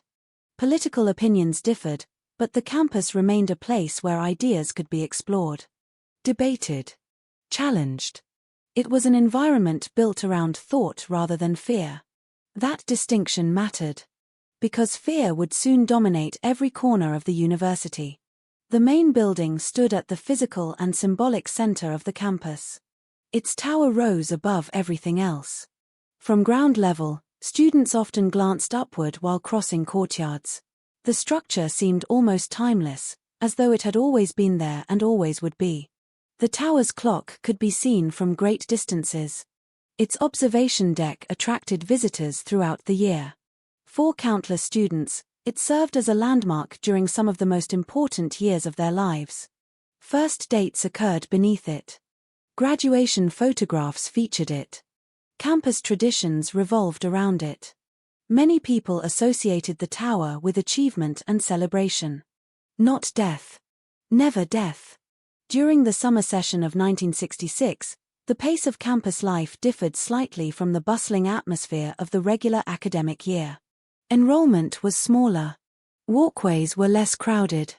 Classrooms held fewer students. The reduced population created a calmer environment. The heat contributed to the slower rhythm. Texas summers demanded patience. By late morning, temperatures often became oppressive. Students searched for shade whenever possible. Professors moved quickly between air-conditioned buildings. Even simple walks across campus could leave shirts damp with perspiration. Yet despite the discomfort, life continued. Routine persisted. The ordinary rhythm of university life carried on. A student worried about an upcoming exam. Another thought about weekend plans. Someone else considered career opportunities after graduation. The concerns were familiar. Human. Normal. No one spent that morning wondering whether they would survive the day. Among the many people on campus were visitors from outside Austin. Tourists often stopped to admire the university while traveling through Texas. Parents brought children. Families explored buildings and landmarks. The observation deck remained one of the most popular destinations. Its panoramic view offered a unique perspective of the city. For visitors, climbing the tower represented a memorable experience. A chance to see Austin from above. A chance to appreciate the scale of the university. A chance to create lasting memories. Some of those visitors arrived on August 1st expecting exactly that. A pleasant excursion. An enjoyable afternoon. Instead, they would find themselves trapped inside one of the most terrifying events in American history. Elsewhere on campus, maintenance workers performed routine tasks. Construction crews focused on projects scheduled long before the day began. Office staff answered telephones. Secretaries organized paperwork. Custodians moved equipment through hallways. Each person occupied a small role within the larger machinery of university life. Together, they created the sense of stability that people often take for granted. A functioning institution depends upon countless individuals performing ordinary duties. Most receive little recognition. Yet their presence contributes to an environment that feels safe and predictable. The University of Texas felt safe. That perception would soon be shattered. One of the reasons the attack proved so devastating was the nature of the location itself. Violence is always tragic. But violence in spaces associated with learning creates a particular kind of shock. Schools symbolize possibility. Universities symbolize progress. Societies invest enormous trust in educational institutions. Students arrive believing they will encounter intellectual challenges, not mortal danger. Parents send children away expecting classrooms, libraries, and professors. Not gunfire. Not bloodshed. Not terror. The events that unfolded on August 1st attacked more than individuals. They attacked assumptions. The assumption that education occurs in safety. The assumption that public spaces remain secure. The assumption that ordinary life can continue uninterrupted. Those assumptions seemed unbreakable until they weren't. As the morning advanced, sunlight poured across the limestone surfaces of the tower. The building appeared almost radiant. Photographs from that era reveal a structure that looked majestic against the cloudless Texas sky. Nothing about its appearance hinted at what would happen within its walls. That contrast remains haunting. Beautiful places can become scenes of horror. Familiar places can become crime scenes. Symbols of hope can become symbols of grief. The transformation can occur in moments. Long before the shooting began, however, the tower had already earned a place in the identity of Austin. Residents used it as a reference point while giving directions. Visitors sought it out when exploring the city. Students measured their progress through university life beneath its shadow. The structure connected generations. Parents who attended the university pointed it out to their children. Alumni returned years later and found comfort in its familiarity. It represented continuity. Something permanent in a rapidly changing world. That permanence created a sense of trust.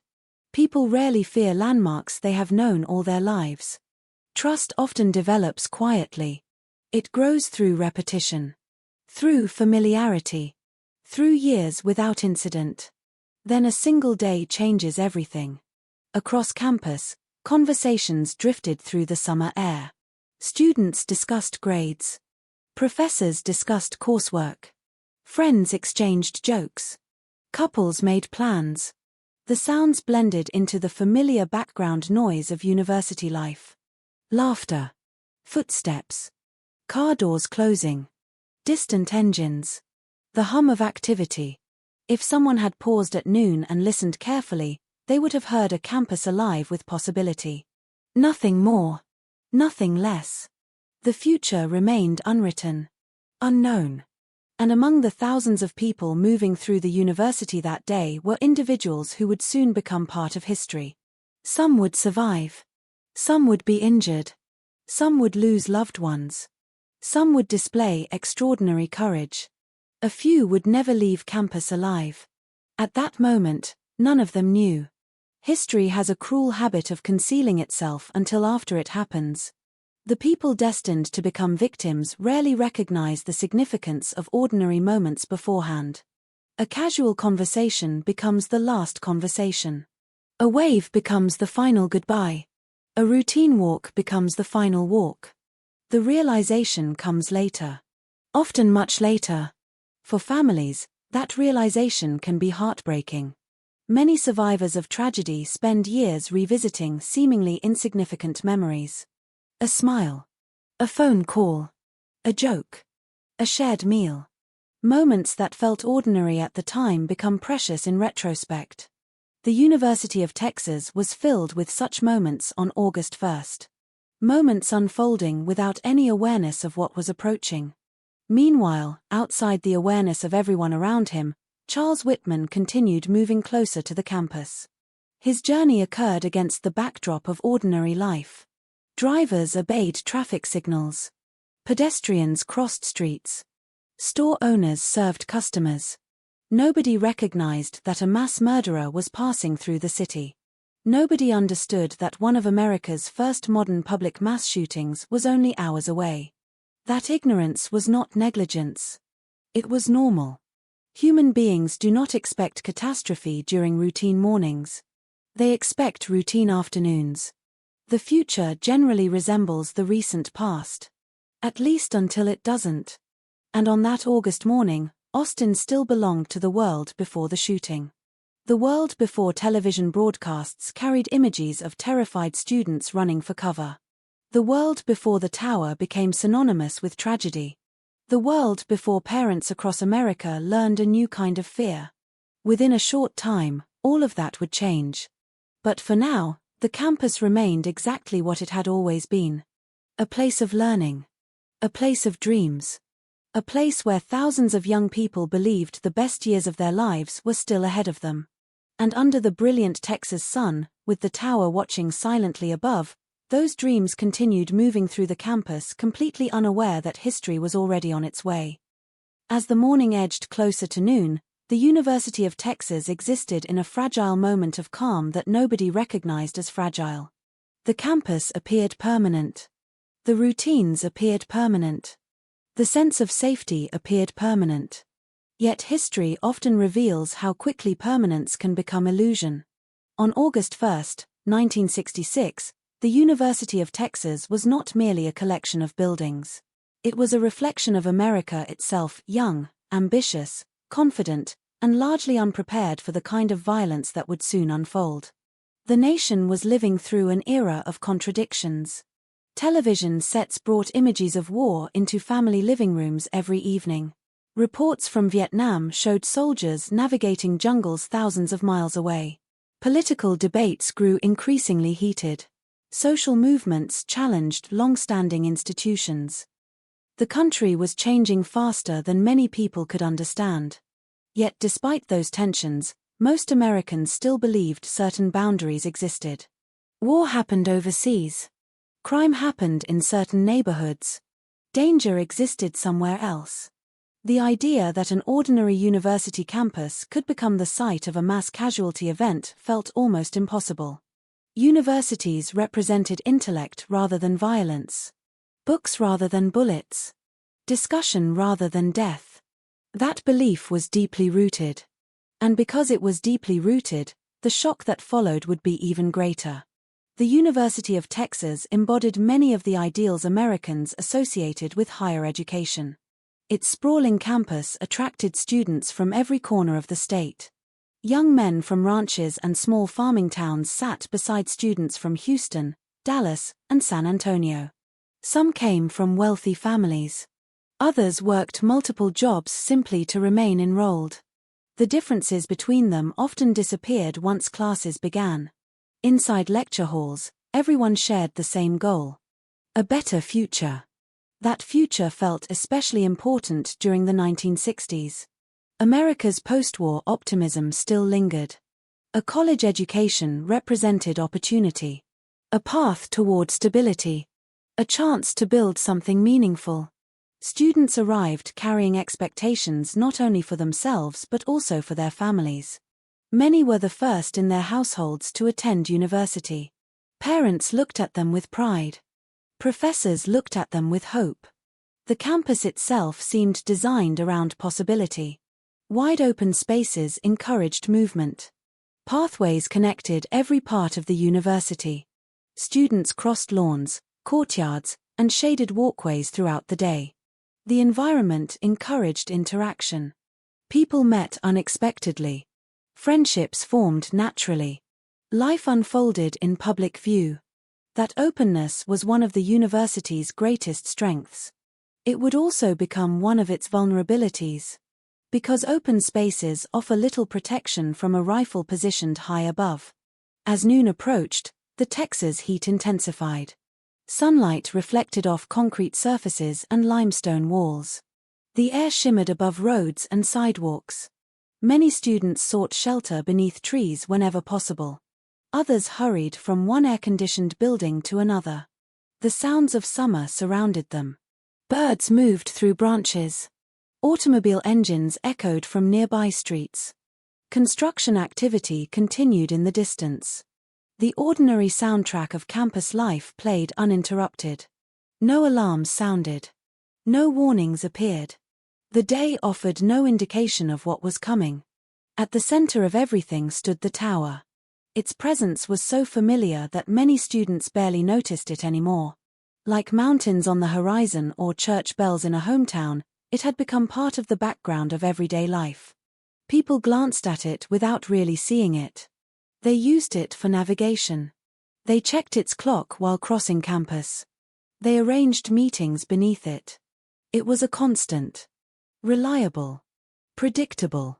Safe. Ironically, that sense of safety extended even to the observation deck itself. Visitors who climbed to the top expected breathtaking views and memorable photographs. The deck wrapped around the upper portion of the structure, offering panoramic sights of Austin and the surrounding landscape. From that elevation, the city appeared peaceful. Orderly. Small. The view inspired admiration. People often lingered there longer than planned simply because the scenery was so impressive. On August 1st, several visitors would make that journey expecting exactly such an experience. Instead, they would find themselves trapped in a nightmare. The tower's internal structure was equally familiar to university employees. Elevators moved visitors upward. Hallways connected offices and observation areas. Maintenance workers routinely traveled through the building. Everything functioned according to routine. Nothing suggested the tower was about to become the focal point of an international news story. Years later, survivors would describe how surreal that transformation felt. One moment they occupied a normal campus.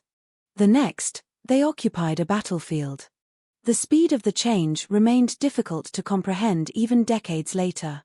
That sudden shift is one reason the event left such a profound psychological impact. There was no gradual escalation. No prolonged warning period. Normal life simply ended. And terror replaced it. Across the campus, individual stories continued unfolding. A professor reviewed lecture notes before class. A secretary organized paperwork at her desk. A student considered dropping a course that felt too difficult. Another student daydreamed about graduation. Some worried about grades. Others worried about money. Many worried about relationships. The concerns were universal. The concerns were human. Nobody worried about a sniper. The possibility never entered their minds. Why would it? Events like this did not occupy public consciousness in 1966. America had experienced acts of violence before. Political assassinations. Gang-related crimes. Domestic murders. But a heavily armed attacker targeting strangers from a university tower represented something different. Something unfamiliar. The language used today to describe such incidents had not yet developed. There was no cultural framework for understanding what would soon happen. As a result, confusion would become one of the defining features of the attack. When the first shots rang out, many people would not immediately recognize them as gunfire. The sound itself would create uncertainty. The source would create uncertainty. The scale would create uncertainty. For crucial minutes, confusion would be almost as dangerous as the bullets. Meanwhile, Austin itself remained blissfully unaware. The city continued its daily routine. Restaurants prepared lunch crowds. Store owners greeted customers. Office workers answered telephones. Children played in neighborhoods far from the university. Life moved forward as it always had. History often creates a strange contrast between ordinary life and extraordinary events. While one group of people experiences unimaginable tragedy, countless others continue living normally only a few miles away. The contrast feels almost unfair. Yet it is one of history's constants. On August 1st, that contrast would become especially striking. Within the university, panic and heroism would soon emerge side by side. Outside the university, many residents would initially have no idea what was happening. Some would learn through radio reports. Others through rumors. Others through frantic telephone calls. Information would spread gradually. Confusion would spread faster. But all of that still belonged to the future. At this moment, shortly before noon, the campus remained peaceful. The tower remained quiet. The city remained calm. And somewhere nearby, Charles Whitman was preparing to enter the final phase of his plan. His preparations had already begun long before he arrived at the university. The murders of his mother and wife had already taken place. The notes explaining his actions had already been written. The weapons had already been assembled. The decisions had already been made. What remained was execution. The transition from planning to action. The point of no return. Historians often describe certain moments as thresholds. Moments when events become irreversible. Moments when the future narrows into a single path. For Charles Whitman, that threshold was approaching rapidly. For the people on campus, it was invisible. The students walking beneath the tower could not see it. The professors preparing lectures could not see it. The visitors admiring the campus could not see it. The police officers performing routine duties across Austin could not see it. Only Whitman knew. Only Whitman understood what the next few hours would bring. And perhaps even he could not fully comprehend the scale of the devastation he was about to unleash. The University of Texas stood bathed in sunlight. The tower cast its familiar shadow across the campus. Young people pursued dreams beneath that shadow. Some would survive the day.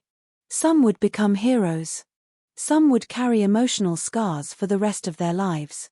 Some would never return home. The stage was set. The city did not know it. The campus did not know it. The victims certainly did not know it. But history was already moving toward them. And in just a short time, the peaceful world of the University of Texas would disappear beneath the sound of rifle fire, forever transforming a symbol of education into the setting of one of the most shocking crimes in modern American history. Every true crime story has victims. Names. Faces. Dreams interrupted. Lives divided into two categories, before and after.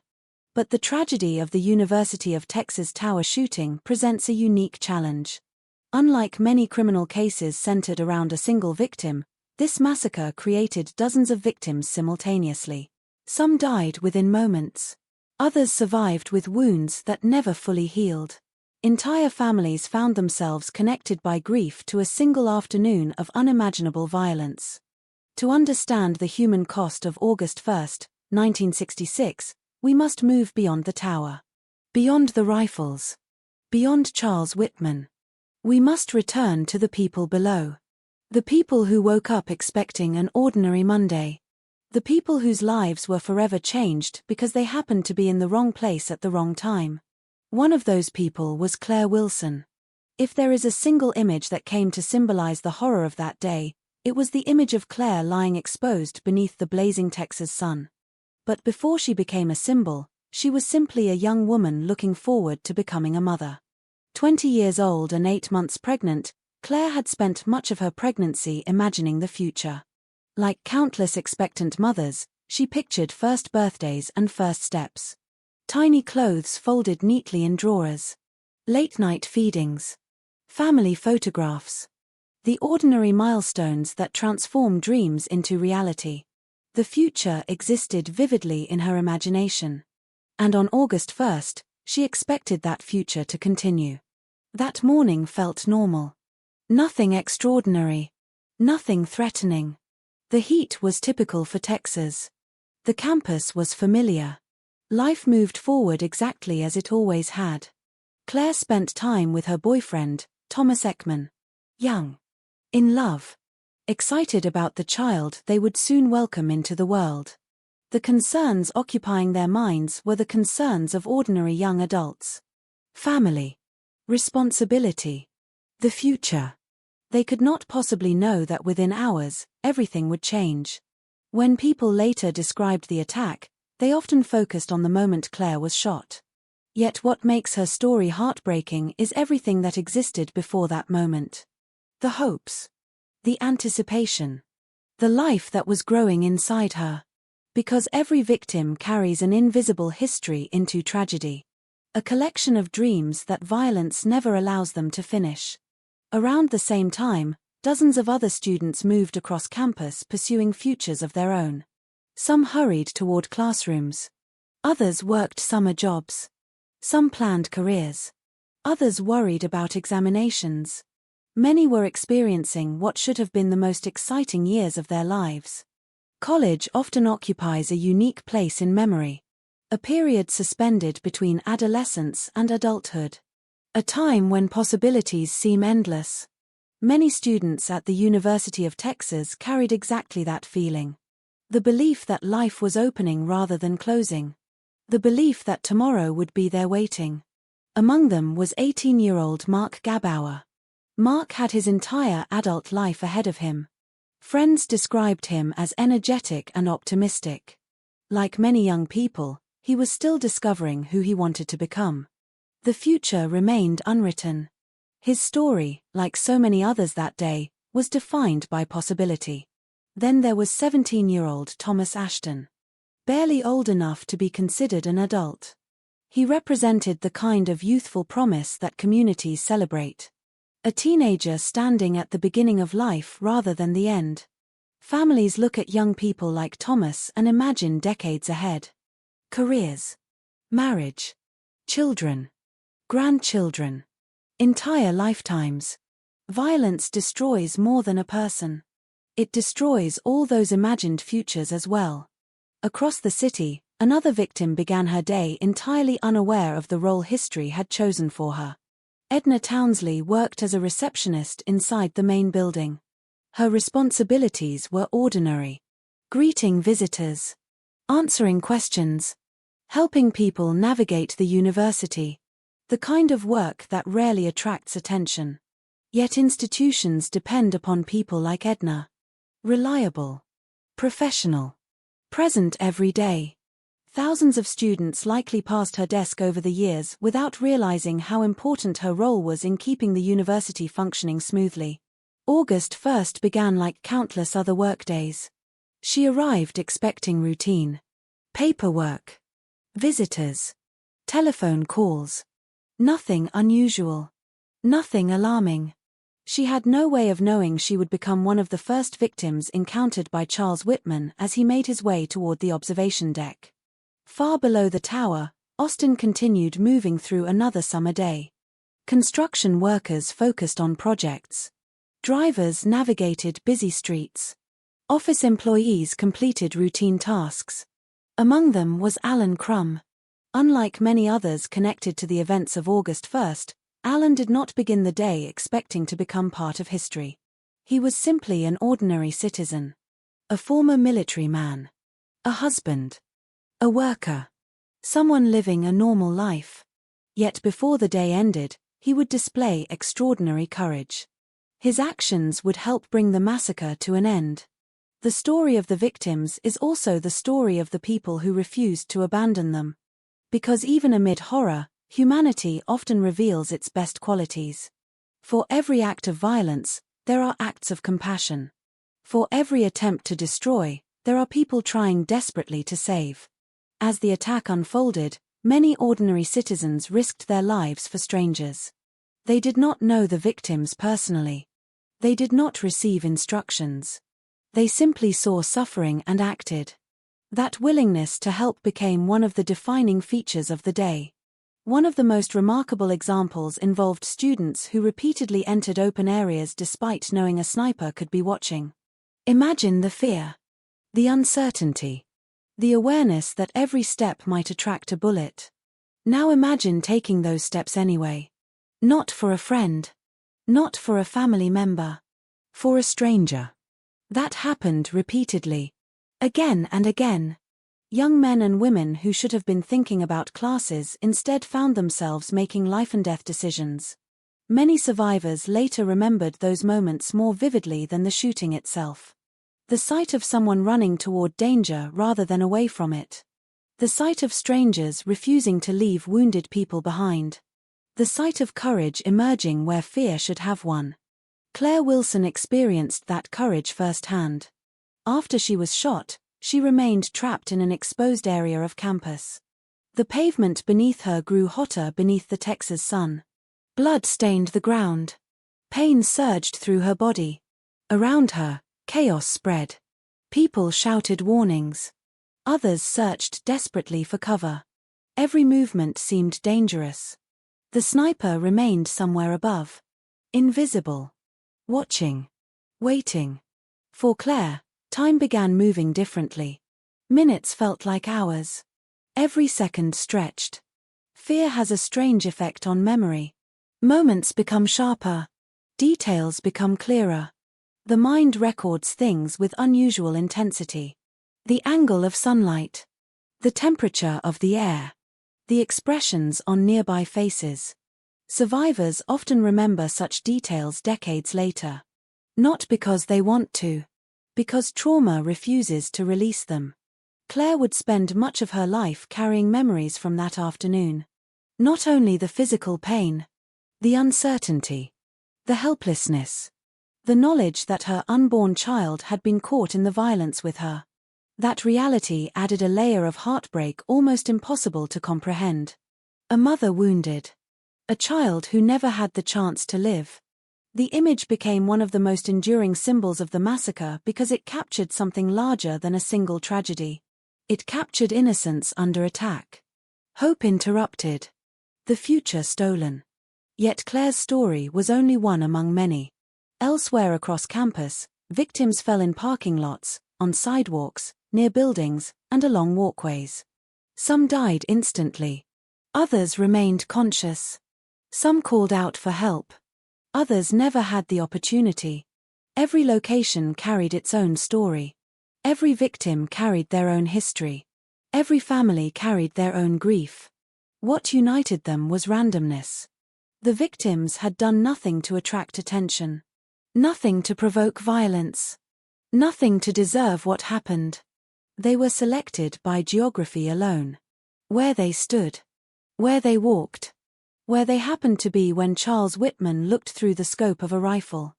That randomness remains one of the most disturbing aspects of mass violence. There is no warning. No negotiation. No opportunity to change the outcome. A person's entire future can depend upon where they happen to be standing when someone chooses to pull a trigger. For families, that randomness can be difficult to accept. Many spend years asking impossible questions. What if they had left home 5 minutes later? What if they had chosen a different route? What if they had skipped class? What if they had stayed indoors? But history offers no answers to those questions. Only silence. And grief. As noon approached on August 1st, the future still belonged to the victims. Their plans remained intact. Their dreams remained alive. Their stories remained unfinished. None of them knew that within minutes they would become part of one of the most infamous days in American history. None of them knew that the peaceful campus surrounding them was about to transform into a hunting ground. And none of them knew that a man carrying years of hidden turmoil was already moving toward the tower that stood above them all. When people remember the University of Texas tower shooting, they often remember the numbers. The death toll. The number of wounded. The duration of the attack. The statistics have become part of history. But numbers have a way of flattening human tragedy. They reduce entire lives to figures on a page. A victim becomes a count. A dream becomes a statistic. A family becomes a footnote. Yet every person caught in the events of August 1st, 1966, possessed a story that began long before Charles Whitman climbed the tower. Every victim had people waiting for them somewhere. Parents expecting a visit. Friends expecting a conversation. Spouses expecting them home for dinner. Children expecting to see them again. The true weight of the massacre can only be understood by remembering that every bullet traveled not only through flesh and bone, but through entire worlds of relationships. One of those worlds belonged to Thomas Ekman. At 18 years old, Thomas should have been thinking about the future. He and Claire Wilson were preparing for parenthood. Like many young couples, they existed in that complicated space between excitement and uncertainty. The prospect of raising a child can be intimidating. It can also be beautiful. Every conversation about the future carries hope. Where will we live? What will the baby look like? What kind of parents will we become? Those questions filled countless hours of discussion. Ordinary discussions. Happy discussions. The kind of conversations young couples have when life still feels limitless. On August 1st, Thomas was beside Claire when the sniper opened fire. One moment they were walking together. The next, Violence exploded into their lives without warning. A bullet struck Thomas. Another struck Claire. In a matter of seconds, their future disappeared beneath chaos. For Thomas, the attack would end his life. For Claire, survival would come at an unimaginable cost. The child they had eagerly awaited would never be born. The dreams they shared would never become reality. Even decades later, that story remains one of the most heartbreaking legacies of the massacre. Not because it was unique, but because it represented countless futures stolen in an instant. Across campus, another young life was unfolding before tragedy intervened. Mark Gabauer was only 18 years old.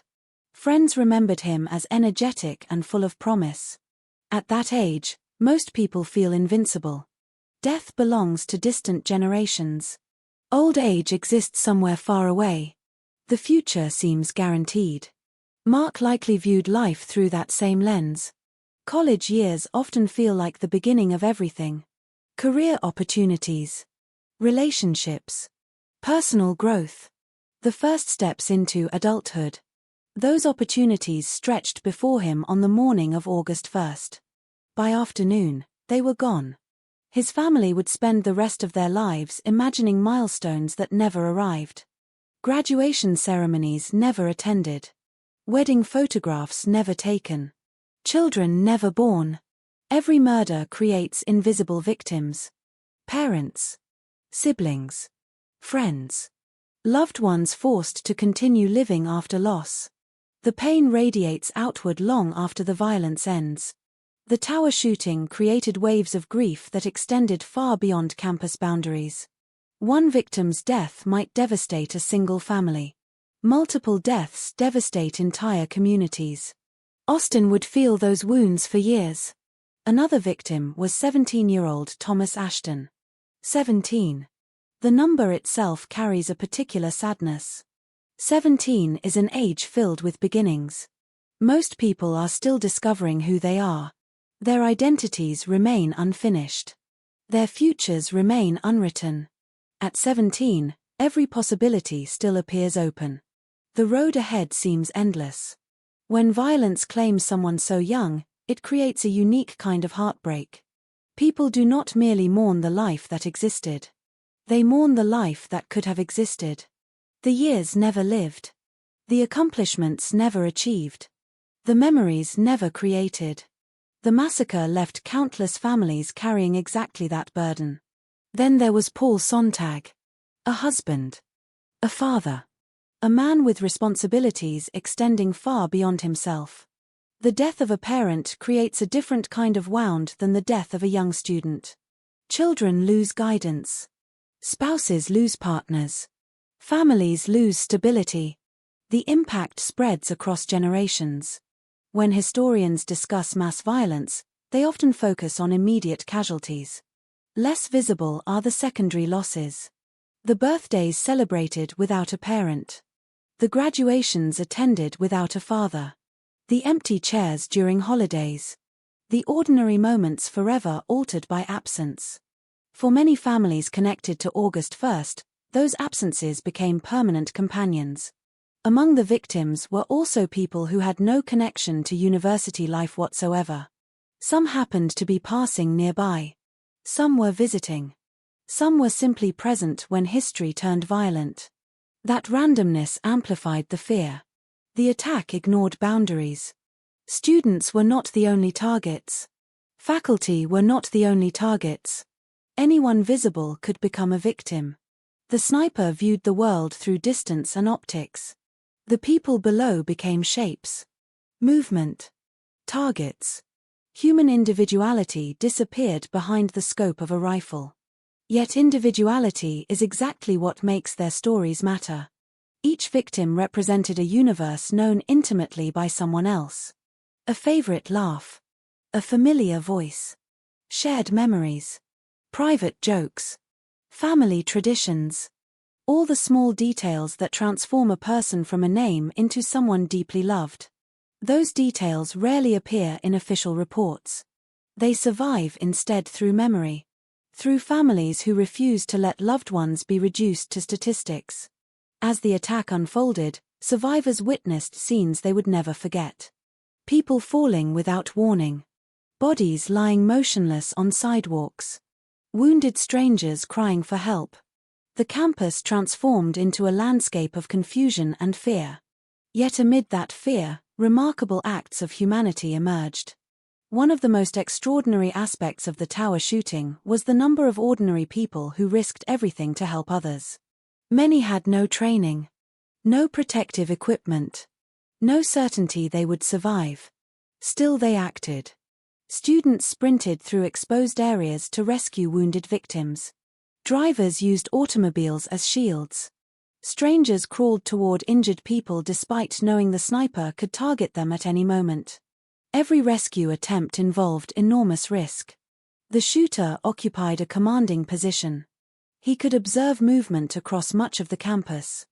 Anyone leaving cover might attract his attention. Yet again and again, people chose courage over safety. Some later struggled to explain why. Perhaps because true courage often operates instinctively. People see suffering. They respond. The decision occurs before fear has time to take control. One rescue effort involved individuals attempting to reach Claire Wilson while she lay wounded in the open. The challenge seemed almost impossible. The sniper still controlled the area. Bullets continued striking nearby surfaces. Every movement drew attention. Yet people refused to abandon her. The determination to help became stronger than the desire to hide. Those moments revealed something important about human nature. Mass violence often exposes the worst qualities of one individual. It can also reveal the best qualities of many others. The tower shooting produced both simultaneously. The cruelty of the attacker existed alongside the bravery of strangers. The willingness to kill existed alongside the willingness to save. For survivors, those acts of courage became essential parts of the story. Proof that compassion endured even in the midst of horror. Inside nearby buildings, students and employees huddled together, trying to understand what was happening. Some pressed themselves against walls. Others crawled across floors to avoid windows. Rumors spread rapidly. Multiple shooters. Foreign attackers. Armed students. Nobody knew for certain. Information arrived in fragments. Fear filled the gaps. Many people experienced profound helplessness. The attack seemed to come from everywhere and nowhere simultaneously. The shooter remained distant. Hidden. Untouchable. Victims often had no chance to react before being struck. That unpredictability created psychological trauma extending far beyond physical injuries. Years later, many survivors could still remember the feeling. The uncertainty. The confusion. The realization that ordinary life had vanished in an instant. For some, those memories never fully faded. Trauma possesses a strange persistence. Certain images remain vivid decades later. A sound. A smell. A glimpse of sunlight. The mind preserves moments associated with extreme fear. Survivors carried those moments long after the shooting ended. Meanwhile, families across Austin remained unaware that loved ones had become victims. Parents worked ordinary jobs. Spouses completed ordinary errands. Children attended ordinary activities. Telephone calls had not yet arrived. Knocks on doors had not yet come. The worst moments often occur before bad news arrives. A brief period when life remains normal. A final stretch of innocence before reality changes forever. Many families connected to the tower shooting were living through those final innocent moments without realizing it. Within hours, everything would be different. Lives would be divided into before and after. Before August 1st. After August 1st. Before the tower. After the tower. The victims whose stories began with hope, ambition, love, and possibility would soon become part of a tragedy that shocked an entire nation. But even as fear spread across the campus below, another story was unfolding above. A story hidden behind limestone walls. A story involving a man with a rifle, years of unresolved turmoil, and enough ammunition to continue the nightmare. The victims below were fighting for survival. The rescuers were risking their lives. The city was beginning to panic. And high above them all, Charles Whitman remained in control of the battlefield he had created. While the victims of August 1, 1966, came from different backgrounds, different ages, and different walks of life, they were connected by one tragic reality. None of them had any reason to believe they were in danger. That fact may seem obvious, but it lies at the heart of what made the University of Texas Tower shooting so devastating. The victims were not entering a war zone. They were not walking into a known threat. They were participating in ordinary life. And ordinary life is built upon trust. Trust that sidewalks are safe. Trust that classrooms are safe. Trust that a university campus is a place for learning rather than survival. On that afternoon, that trust was shattered. Yet before the gunfire began, each victim was simply living a normal day. A student worried about grades. A receptionist doing her job. A young couple preparing for parenthood. A teenager standing at the threshold of adulthood. A father supporting his family. A visitor enjoying a summer afternoon. The details differed, but the humanity remained the same. And perhaps nowhere is that humanity more visible than in the stories of the survivors. Because survival is often misunderstood. People hear the word survivor and imagine relief. Gratitude. A happy ending. Reality is usually more complicated. Many survivors carry invisible wounds for decades. Physical injuries may heal. Psychological injuries often do not. For Claire Wilson, survival came wrapped in grief. The bullet that struck her did not end her life. But it changed it forever. As she lay wounded on the scorching concrete, surrounded by chaos and uncertainty, she faced circumstances few people can truly imagine. The pain was overwhelming. The fear was overwhelming. And somewhere within that fear existed the terrifying realization that her unborn child had been caught in the violence as well. The attack transformed what should have been one of the happiest periods of her life into a nightmare. Years later, many people would remember the famous photograph showing Claire lying on the pavement. The image became one of the defining visuals of the tragedy. But photographs capture only a fraction of reality. They freeze a moment. They cannot capture thoughts. They cannot capture fear. They cannot capture the emotional devastation unfolding inside a human being. Behind that image existed a young woman confronting loss in real time. A young woman who had awakened that morning expecting a future that would never arrive. The same pattern repeated across the campus. Survivors emerged carrying burdens that could not be photographed. Some developed fears that followed them for years. Others struggled with guilt. Why did I survive when someone else did not? Why was I standing one step away from danger instead of directly in its path? Why was I spared? Such questions rarely have answers. Yet survivors often ask them anyway. Human beings naturally search for meaning after tragedy. We want explanations. Reasons. Logic. Mass violence rarely provides any. Randomness is difficult to accept. Many survivors spent years wrestling with that reality. The randomness of survival. The randomness of death. The randomness of fate. For families who lost loved ones, the struggle looked different. They faced empty spaces. Empty bedrooms. Empty seats at dinner tables. Empty futures. Grief often arrives in waves. The first wave is shock. The realization that the impossible has happened. Then come practical realities. Funeral arrangements. Phone calls. Official paperwork. Conversations nobody wants to have. Only later, when the crowds disappear and the attention fades, does another stage begin. The long process of learning how to live without someone. Many families connected to the Tower shooting entered that process on August 1, 1966. Some would spend decades carrying the weight of that loss. Others would dedicate themselves to preserving the memories of those who died. Memory becomes especially important after mass tragedy. Because history tends to focus on perpetrators. The killer's name appears in headlines. The killer's photograph appears in newspapers. The killer's biography receives attention. Victims can become secondary characters in their own story. Families often resist that process. They want people to remember who their loved ones truly were.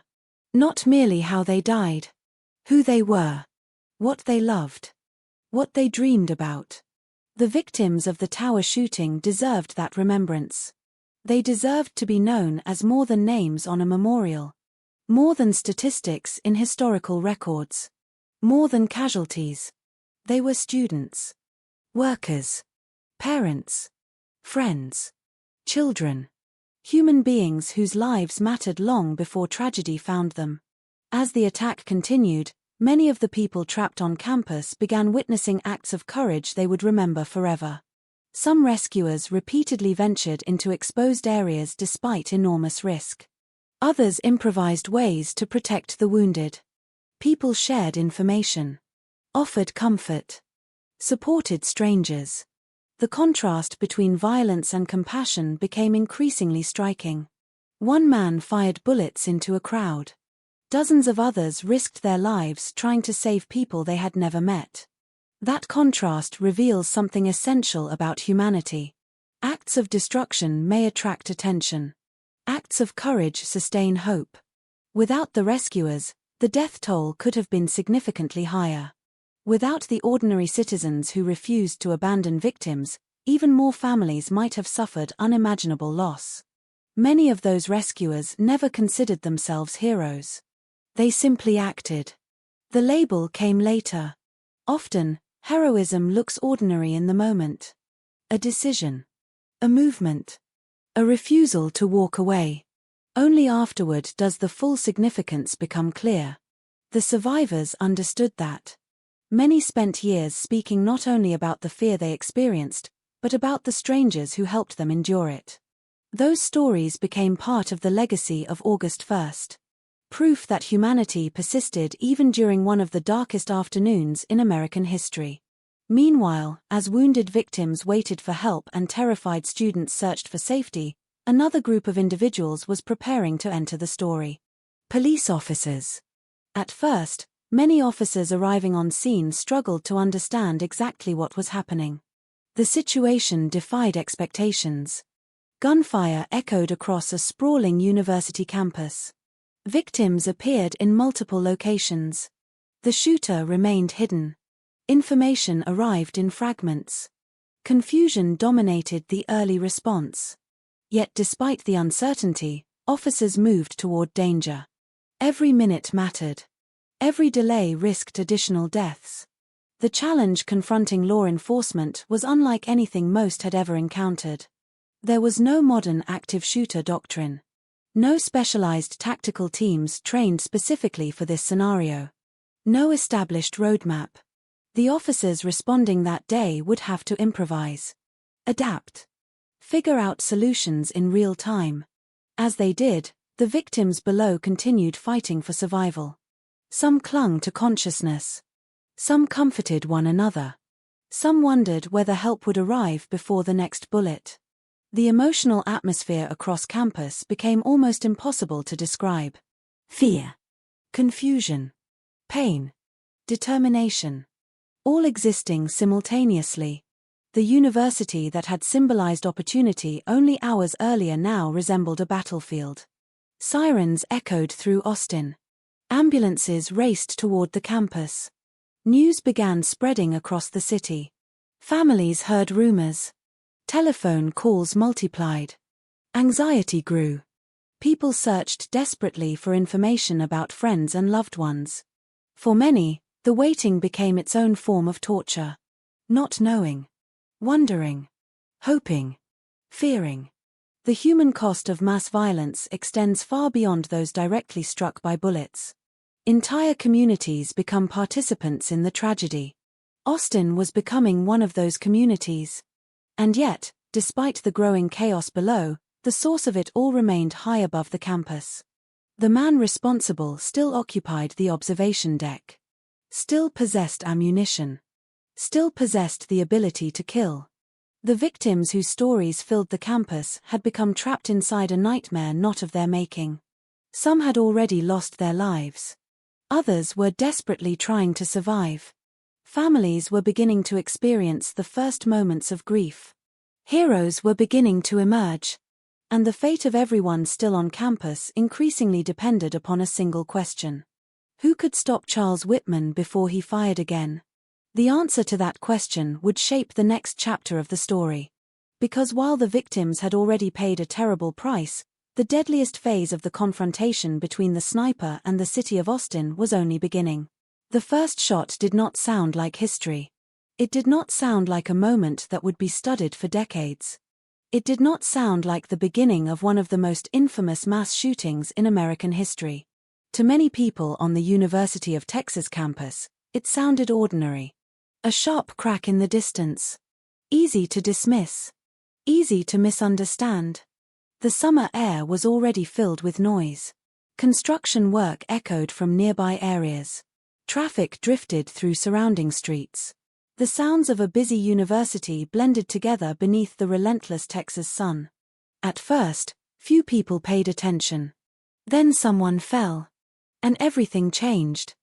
But long before the gunfire erupted across the campus, Charles Whitman had already begun his assault. The massacre did not start at 11:48 a.m. It started hours earlier. In silence. Behind closed doors. Inside private spaces where no one could hear the screams. By the time Whitman arrived at the University of Texas, 2 people were already dead. His mother. His wife. The women who had known him best. The women who trusted him most. Those murders cast a shadow over everything that followed. Because they revealed something important about Whitman's state of mind. The attack was not spontaneous.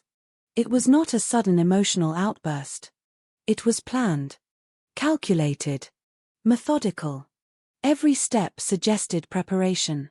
Every action suggested intent. After killing his wife and mother during the early hours of August 1st, Whitman spent the morning assembling his arsenal. The collection of weapons was staggering. Rifles. Shotguns. Handguns. Hundreds of rounds of ammunition. Knives. Food supplies. Water. Equipment. He packed the items carefully. Organized them. Prepared them. The process resembled military planning more than criminal improvisation. Years of Marine Corps training influenced everything he did. Attention to detail. Preparation. Efficiency. The habits remained long after his military service ended. As Austin moved through another ordinary summer morning, Whitman loaded his vehicle and drove toward the university. The city remained completely unaware. Traffic flowed normally. Pedestrians crossed intersections. Businesses served customers. Life continued exactly as it always had. No one realized that a man carrying enough firepower to devastate an entire campus was moving through their city. At approximately 11:30 a.m., Whitman arrived at the University of Texas. The main building stood before him. Tall. Familiar. Dominating the skyline. Thousands of people had entered the building over the years without incident. Students. Faculty. Tourists. Employees. The tower was a place people trusted. Whitman intended to exploit that trust. To avoid attracting attention, he dressed in work clothes resembling those worn by maintenance personnel. The disguise was simple but effective. People tend to ignore individuals who appear to belong. A man carrying equipment through a university building rarely attracts concern. Most people assume he is performing a job. That assumption helped Whitman move closer to his destination. He began transporting weapons and supplies into the tower. Trip after trip. Item after item. A rifle case here. A piece of equipment there. The movements appeared routine. Unremarkable. Nobody understood what was being assembled. Nobody recognized the danger hiding inside those containers. The tower remained open to visitors. Employees continued performing ordinary duties. Tourists moved through the building. The atmosphere remained calm.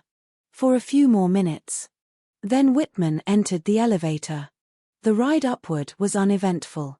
The people sharing the space with him had no reason to feel alarmed. He looked ordinary, calm, controlled.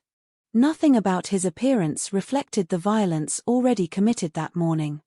Nothing revealed the massacre he was about to unleash.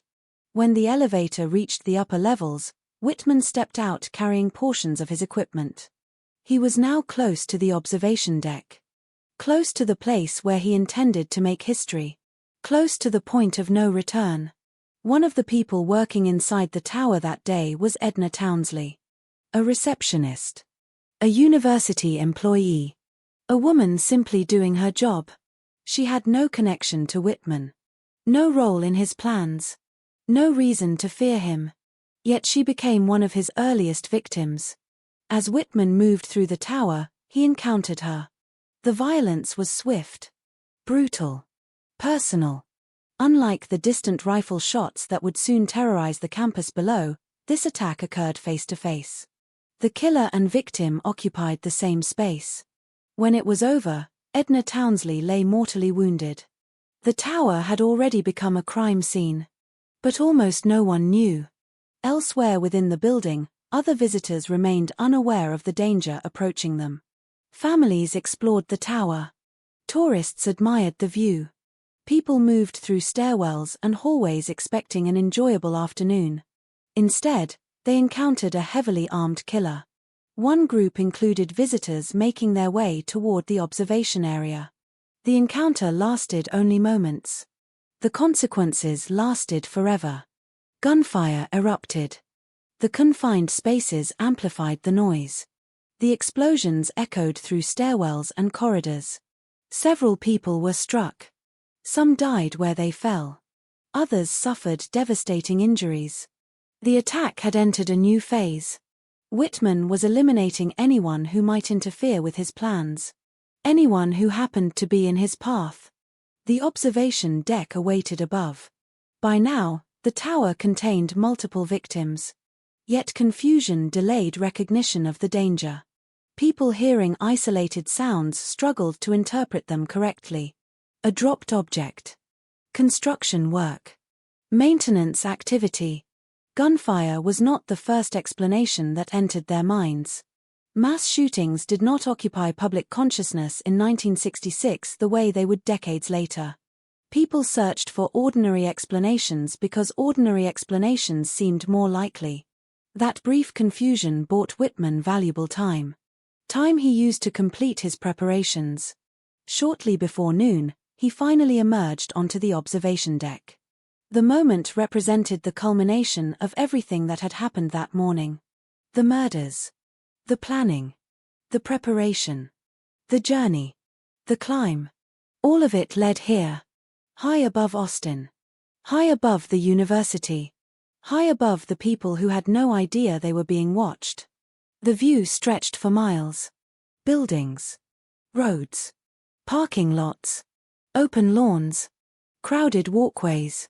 From Whitman's position, the campus resembled a map. People appeared small. Distant. Vulnerable. The elevation offered enormous tactical advantages. He could see targets long before they could see him. He could observe movement across vast areas. He could choose victims almost at will. The observation deck structure provided additional protection. Stone walls and architectural features created firing positions. Concealment. Cover. The tower was not designed for warfare. Yet in Whitman's hands, it became a fortress. He arranged weapons. Ammunition. Supplies. Everything within reach. Everything prepared. The transformation was complete. The university landmark had become a sniper's nest. Then, at approximately 11:48 a.m., Charles Whitman settled behind a rifle. Below him, life continued normally. Students crossed campus. Workers performed routine tasks. Visitors admired the architecture. Conversations drifted through the warm summer air. No one looked upward expecting death. The first target entered his sights.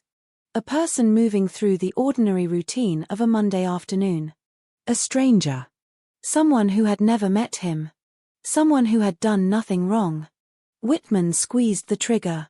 The rifle cracked. The bullet traveled downward. And a human life changed forever. For a brief moment, confusion dominated the scene. People looked around. Searching. Trying to understand. Then another shot rang out. Another victim fell. And another. The pattern became impossible to ignore. Something was terribly wrong. Panic spread unevenly across the campus. Those closest to the victims recognized danger first. Others remained uncertain. The sounds seemed distant. Unclear. Many people still did not know where the gunfire originated. The tower itself appeared peaceful. Its height concealed the shooter. Its architecture concealed the rifle. Victims collapsed hundreds of feet below while the killer remained hidden. The psychological effect was immediate. People fear what they can see. They fear even more what they cannot. Students ran in different directions. Some sought shelter behind walls. Others dove behind parked cars. Many looked upward, desperately searching windows, rooftops, and balconies. The source remained difficult to identify. Bullets seemed to emerge from nowhere. Every open space suddenly felt dangerous. Every movement carried risk. The campus transformed in seconds. What had been a place of learning became a place of survival. The first moments of the massacre were defined by uncertainty. No one knew how many shooters existed. No one knew where they were positioned. No one knew how long the attack would continue. The only certainty was that people were falling. People were bleeding. People were dying. And high above them all, Charles Whitman continued firing. Methodically. Patiently. With the precision of a trained marksman. The nightmare had begun. And before it ended, dozens of lives would be shattered beneath the shadow of the tower. Once panic began spreading across the University of Texas campus, it moved faster than any official warning ever could. Fear has its own language. A scream. A sudden sprint. A crowd changing direction all at once.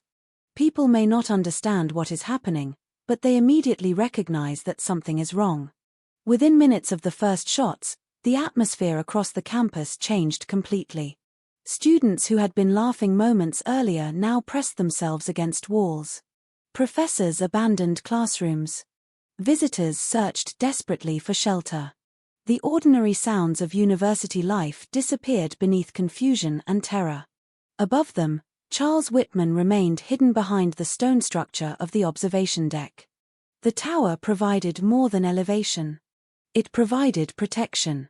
The openings along the deck allowed him to fire while exposing very little of himself. From below, identifying his exact position proved extremely difficult. Victims could hear gunfire. They could see people falling. Yet many still could not locate the shooter. That uncertainty magnified the fear. People did not know where to run. Or whether running was even safe. The sniper's bullets reached locations far beyond the immediate area surrounding the tower. Parking lots became dangerous. Open courtyards became dangerous. Roadways became dangerous. Even areas hundreds of yards away suddenly fell within the range of his rifle. What had begun as confusion rapidly became a citywide emergency. One of Whitman's most devastating advantages came from his military training. He understood distance, wind, patience, target acquisition. He knew how to remain calm while shooting. He knew how to maximize accuracy. The skills that had once earned praise inside the Marine Corps now became instruments of mass murder. Witnesses later described the frightening precision of his shooting. Many victims were struck at distances that seemed unbelievable. The tower's height allowed Whitman to see movement across a vast area of Austin. People who felt safely removed from danger suddenly discovered they were exposed. Some never even heard the shot that hit them. The bullet arrived first. Then came confusion. Then pain.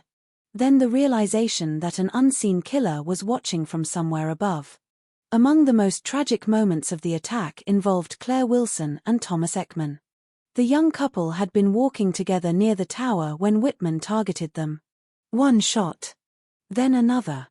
Thomas collapsed. Claire collapsed. The future they had imagined together vanished in seconds. For Claire, the situation became almost unimaginably cruel. Wounded and unable to move effectively, she found herself trapped in an exposed area. The pavement beneath her had absorbed hours of Texas sunlight. The heat radiated upward from the concrete. The sun burned overhead. Around her, people struggled to understand what was happening. Some wanted to help. Others feared becoming victims themselves. Every decision carried risk. Every movement could attract the sniper's attention.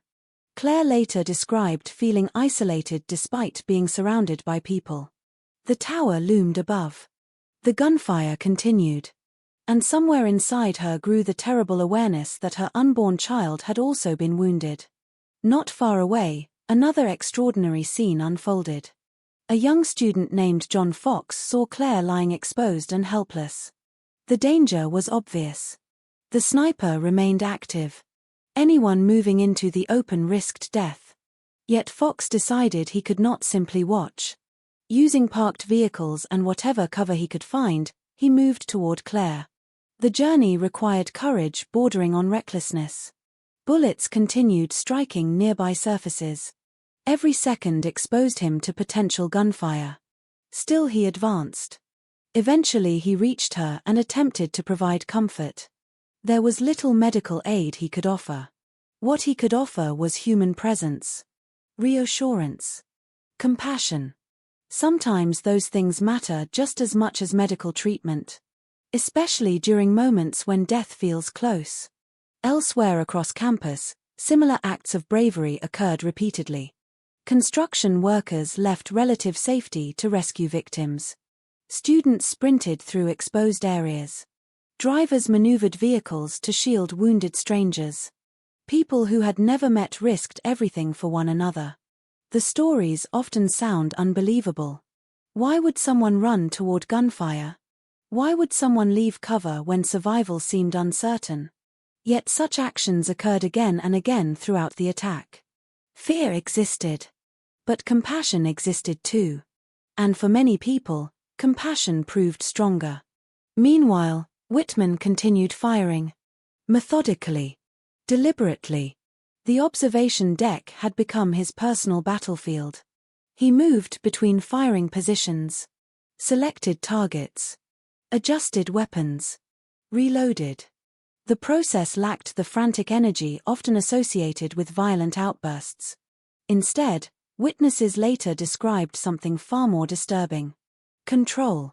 The attack appeared organized. Purposeful. Whitman behaved less like an enraged individual and more like a sniper conducting an operation. That composure amplified the horror. It suggested planning. Preparation. Intent. Each shot represented a conscious decision. Each victim represented a choice. As casualties mounted, emergency services struggled to respond. Ambulances rushed toward the university from multiple directions. Medical personnel attempted to reach the wounded. Police units converged on the campus. The challenge confronting them was enormous. Victims were scattered across a large area. The shooter occupied a fortified elevated position. Communication systems lacked the sophistication available today. Information arrived slowly. Sometimes inaccurately. Rumors spread faster than facts. Some reports suggested multiple shooters. Others claimed gunmen occupied several buildings. Witness accounts conflicted with one another. The chaos made coordination difficult. Yet despite the confusion, one reality became clear. The attack would not end on its own. Someone had to stop the shooter. As officers arrived, many initially attempted to return fire from ground level. The effort proved largely ineffective. Whitman's position offered exceptional protection. The distance complicated accuracy. Most officers carried sidearms rather than rifles. Their weapons simply were not designed for long-range engagements against a concealed sniper. Bullets struck the tower. The tower remained standing. Whitman remained alive. The gunfire continued. Across Austin, Word of the attack spread rapidly. Radio stations interrupted programming. Telephone calls flooded switchboards. Parents attempted to contact children. Spouses searched for loved ones. Businesses paused normal operations as employees gathered around radios. The entire city seemed to focus on the tower. A structure once associated with education had become the center of a nightmare. Some residents drove toward the university hoping to help. Others rushed there searching for family members. Police struggled not only with the sniper but also with growing crowds gathering near the scene. Everyone wanted information. Few people possessed any. The uncertainty fed anxiety. How many victims were there? How many shooters? How much longer would the attack continue? Nobody knew. Back on campus, students trapped inside buildings listened helplessly. Some lay on floors away from windows. Others peeked cautiously through small openings, trying to assess the situation. Many heard sirens, gunfire, screams, yet could see very little. The experience felt surreal, almost unreal. A normal summer afternoon had transformed into something resembling a war zone. For those trapped inside classrooms and offices, time seemed to slow dramatically. Minutes felt like hours. Every sound carried significance. Every rumor generated new fear. Some wondered whether the shooter might enter their building. Others worried about friends and family outside. The uncertainty became its own form of suffering. The attack had now been underway for a considerable period. Yet Whitman remained in control. The death toll continued rising. The wounded continued accumulating. Police officers continued searching for solutions. Every passing minute increased pressure on law enforcement. The public expected action. Victims needed rescue.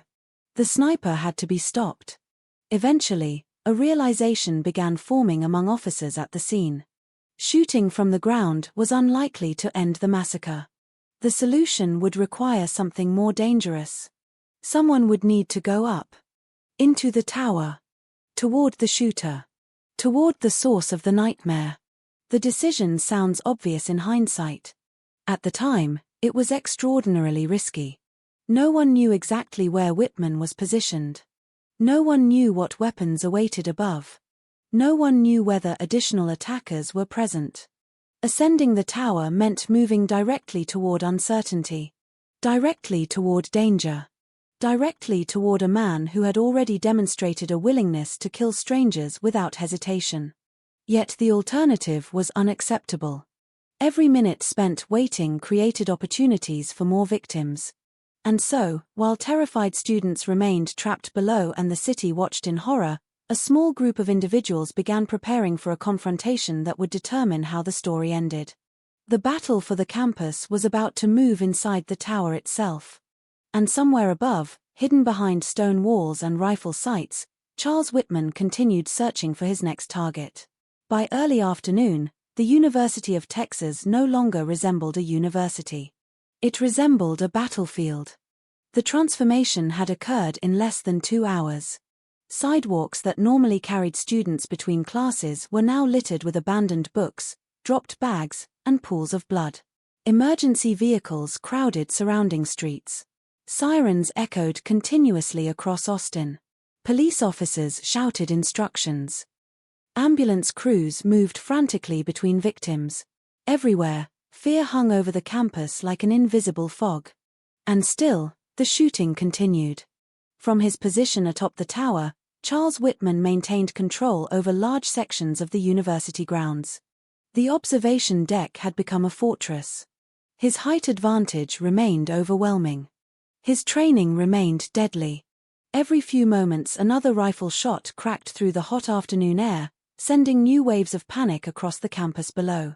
For the people trapped in buildings, the waiting became unbearable. Many had spent more than an hour hiding. More than an hour listening to gunfire. More than an hour wondering whether they would survive.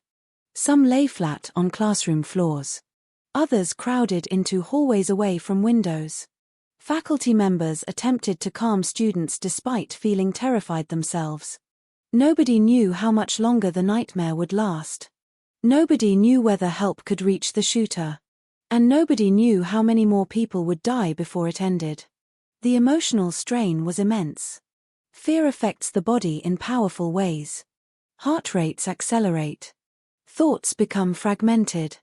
Time feels distorted. Survivors later described experiencing all of those sensations simultaneously. Some remembered shaking uncontrollably. Others remembered feeling strangely numb. A few recalled moments when the entire event seemed unreal, almost like a nightmare from which they expected to awaken. But the gunfire kept returning. And each shot reminded them that the danger was very real. Outside, rescuers continued risking their lives. The courage displayed throughout the attack remained extraordinary. Ordinary citizens repeatedly entered exposed areas to aid strangers. Some crawled on their stomachs. Others used walls, vehicles, and landscaping as cover. Every rescue mission carried enormous danger. Whitman remained active. He remained armed. And he remained capable of striking anyone he could see. Yet many people refused to abandon the wounded. One driver maneuvered his vehicle into an exposed location to shield victims from the sniper's line of fire. Others joined him. Improvised rescue operations developed across the campus. There was little coordination. Little planning. People simply saw suffering and responded. The result was remarkable. Even while the attack continued, acts of humanity appeared everywhere. Students comforted strangers. Employees assisted the injured. Citizens volunteered to help however they could. The contrast between Whitman's actions and the actions of those around him became increasingly stark. One man sought to spread fear. Hundreds of others fought against it. Meanwhile, law enforcement officers faced growing pressure. The longer the attack continued, the more obvious the central problem became. The sniper had to be confronted directly. Containment was not enough. Waiting was not enough. Returning fire from the ground was not enough. Someone needed to reach the observation deck. Someone needed to stop Charles Whitman. Among the officers responding that day was Austin police officer Ramiro Martinez. Martinez had already spent much of the attack working under difficult conditions. Like everyone else, he faced limited information and constant uncertainty. Yet as casualties mounted, he recognized that decisive action was necessary. Nearby, another officer named Houston McCoy reached a similar conclusion. McCoy possessed experience, determination, and a willingness to accept risk. Both men understood the reality of the situation. Ascending the tower might result in death. But allowing Whitman to continue shooting guaranteed additional victims. The choice, while dangerous, became unavoidable. An unexpected ally soon joined them. Alan Crum. Not a police officer. Not a tactical specialist. Simply an ordinary citizen who happened to find himself caught in extraordinary circumstances. Earlier that day, Crum had been working at a bookstore near the campus when news of the shooting began spreading. Like many people, he initially struggled to understand what was happening. As information became clearer, however, he made a decision. Instead of leaving the area, he chose to help. His military background gave him confidence under pressure. His sense of responsibility pushed him forward. Soon, he found himself assisting law enforcement officers preparing to enter the tower. The partnership that developed between Martinez, McCoy, and Crum would become one of the defining stories of the day. Three men from different backgrounds united by a common purpose. Stop the shooter. Save lives. End the nightmare. The challenge before them was daunting. The tower remained a largely unknown environment. No detailed tactical plan existed. No specialized SWAT units stood ready. Modern active shooter doctrine had not yet been developed. The officers could not rely on established procedures because established procedures did not exist. They would have to improvise. Think quickly. Adapt constantly. The attack itself was teaching lessons that future generations of law enforcement would study for decades. Inside the tower, the atmosphere felt eerily different from the chaos outside. The thick walls muffled some of the sounds from below. Hallways stood largely empty. The building carried an unsettling stillness. Yet everyone ascending knew exactly what waited above. A heavily armed sniper. A man who had already killed multiple people. A man with every tactical advantage. The climb began. Floor by floor. Step by step. The journey demanded concentration. Every corner represented uncertainty. Every doorway represented potential danger. The officers moved carefully, communicating quietly and checking each area as they advanced. Whitman, meanwhile, remained focused on the campus below. The sounds of rifle fire still echoed from the observation deck. Victims continued falling. The clock continued ticking. For those ascending the tower, urgency became a constant companion. Every delay mattered. Every second mattered. As the group approached the upper levels, tension intensified. The distance between hunter and hunted narrowed. Soon they would reach the observation area itself. Soon they would confront the man responsible for the carnage. Nobody knew exactly how that confrontation would unfold. Nobody knew whether Whitman had prepared defenses. Nobody knew whether additional weapons or accomplices awaited them. The uncertainty increased with every step. At one point, the group encountered additional obstacles inside the tower, forcing them to adjust their approach.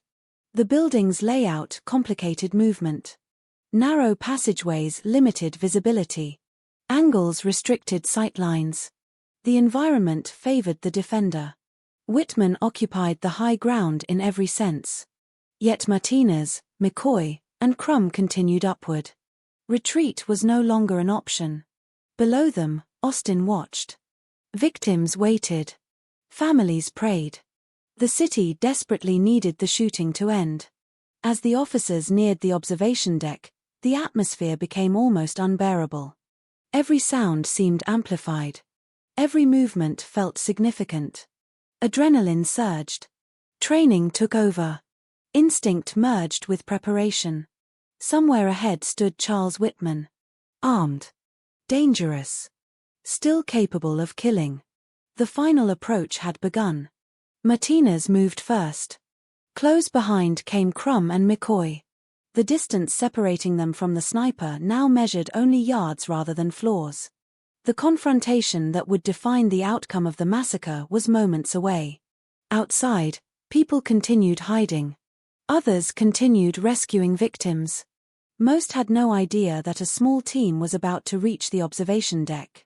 Most had no idea that the end of the nightmare was finally approaching. Then, at approximately 1:24 p.m., after 96 minutes of terror, the hunters reached the top. The encounter unfolded with astonishing speed. There was no lengthy negotiation. No dramatic exchange of words. No opportunity for Whitman to explain himself.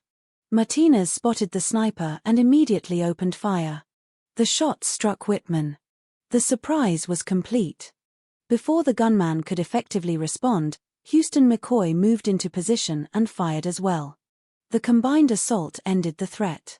In a matter of seconds, the man who had terrorized an entire city lost the ability to kill again. The silence that followed felt almost unreal. For nearly an hour and a half, gunfire had dominated the university. Now it stopped.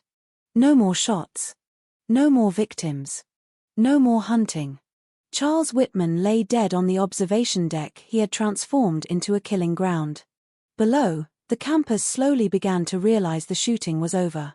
The nightmare that had consumed Austin for 96 horrifying minutes had finally ended. But the suffering was far from over.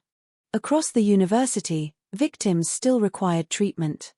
Families still awaited news. Investigators still faced countless questions. And scattered throughout the campus were dozens of people whose lives had been changed forever. The gunfire had ended. The tragedy had not. Because as the city began counting the dead and comforting the wounded, another difficult task was about to begin. Understanding how a single man had managed to turn one ordinary summer afternoon into one of the darkest days in American history.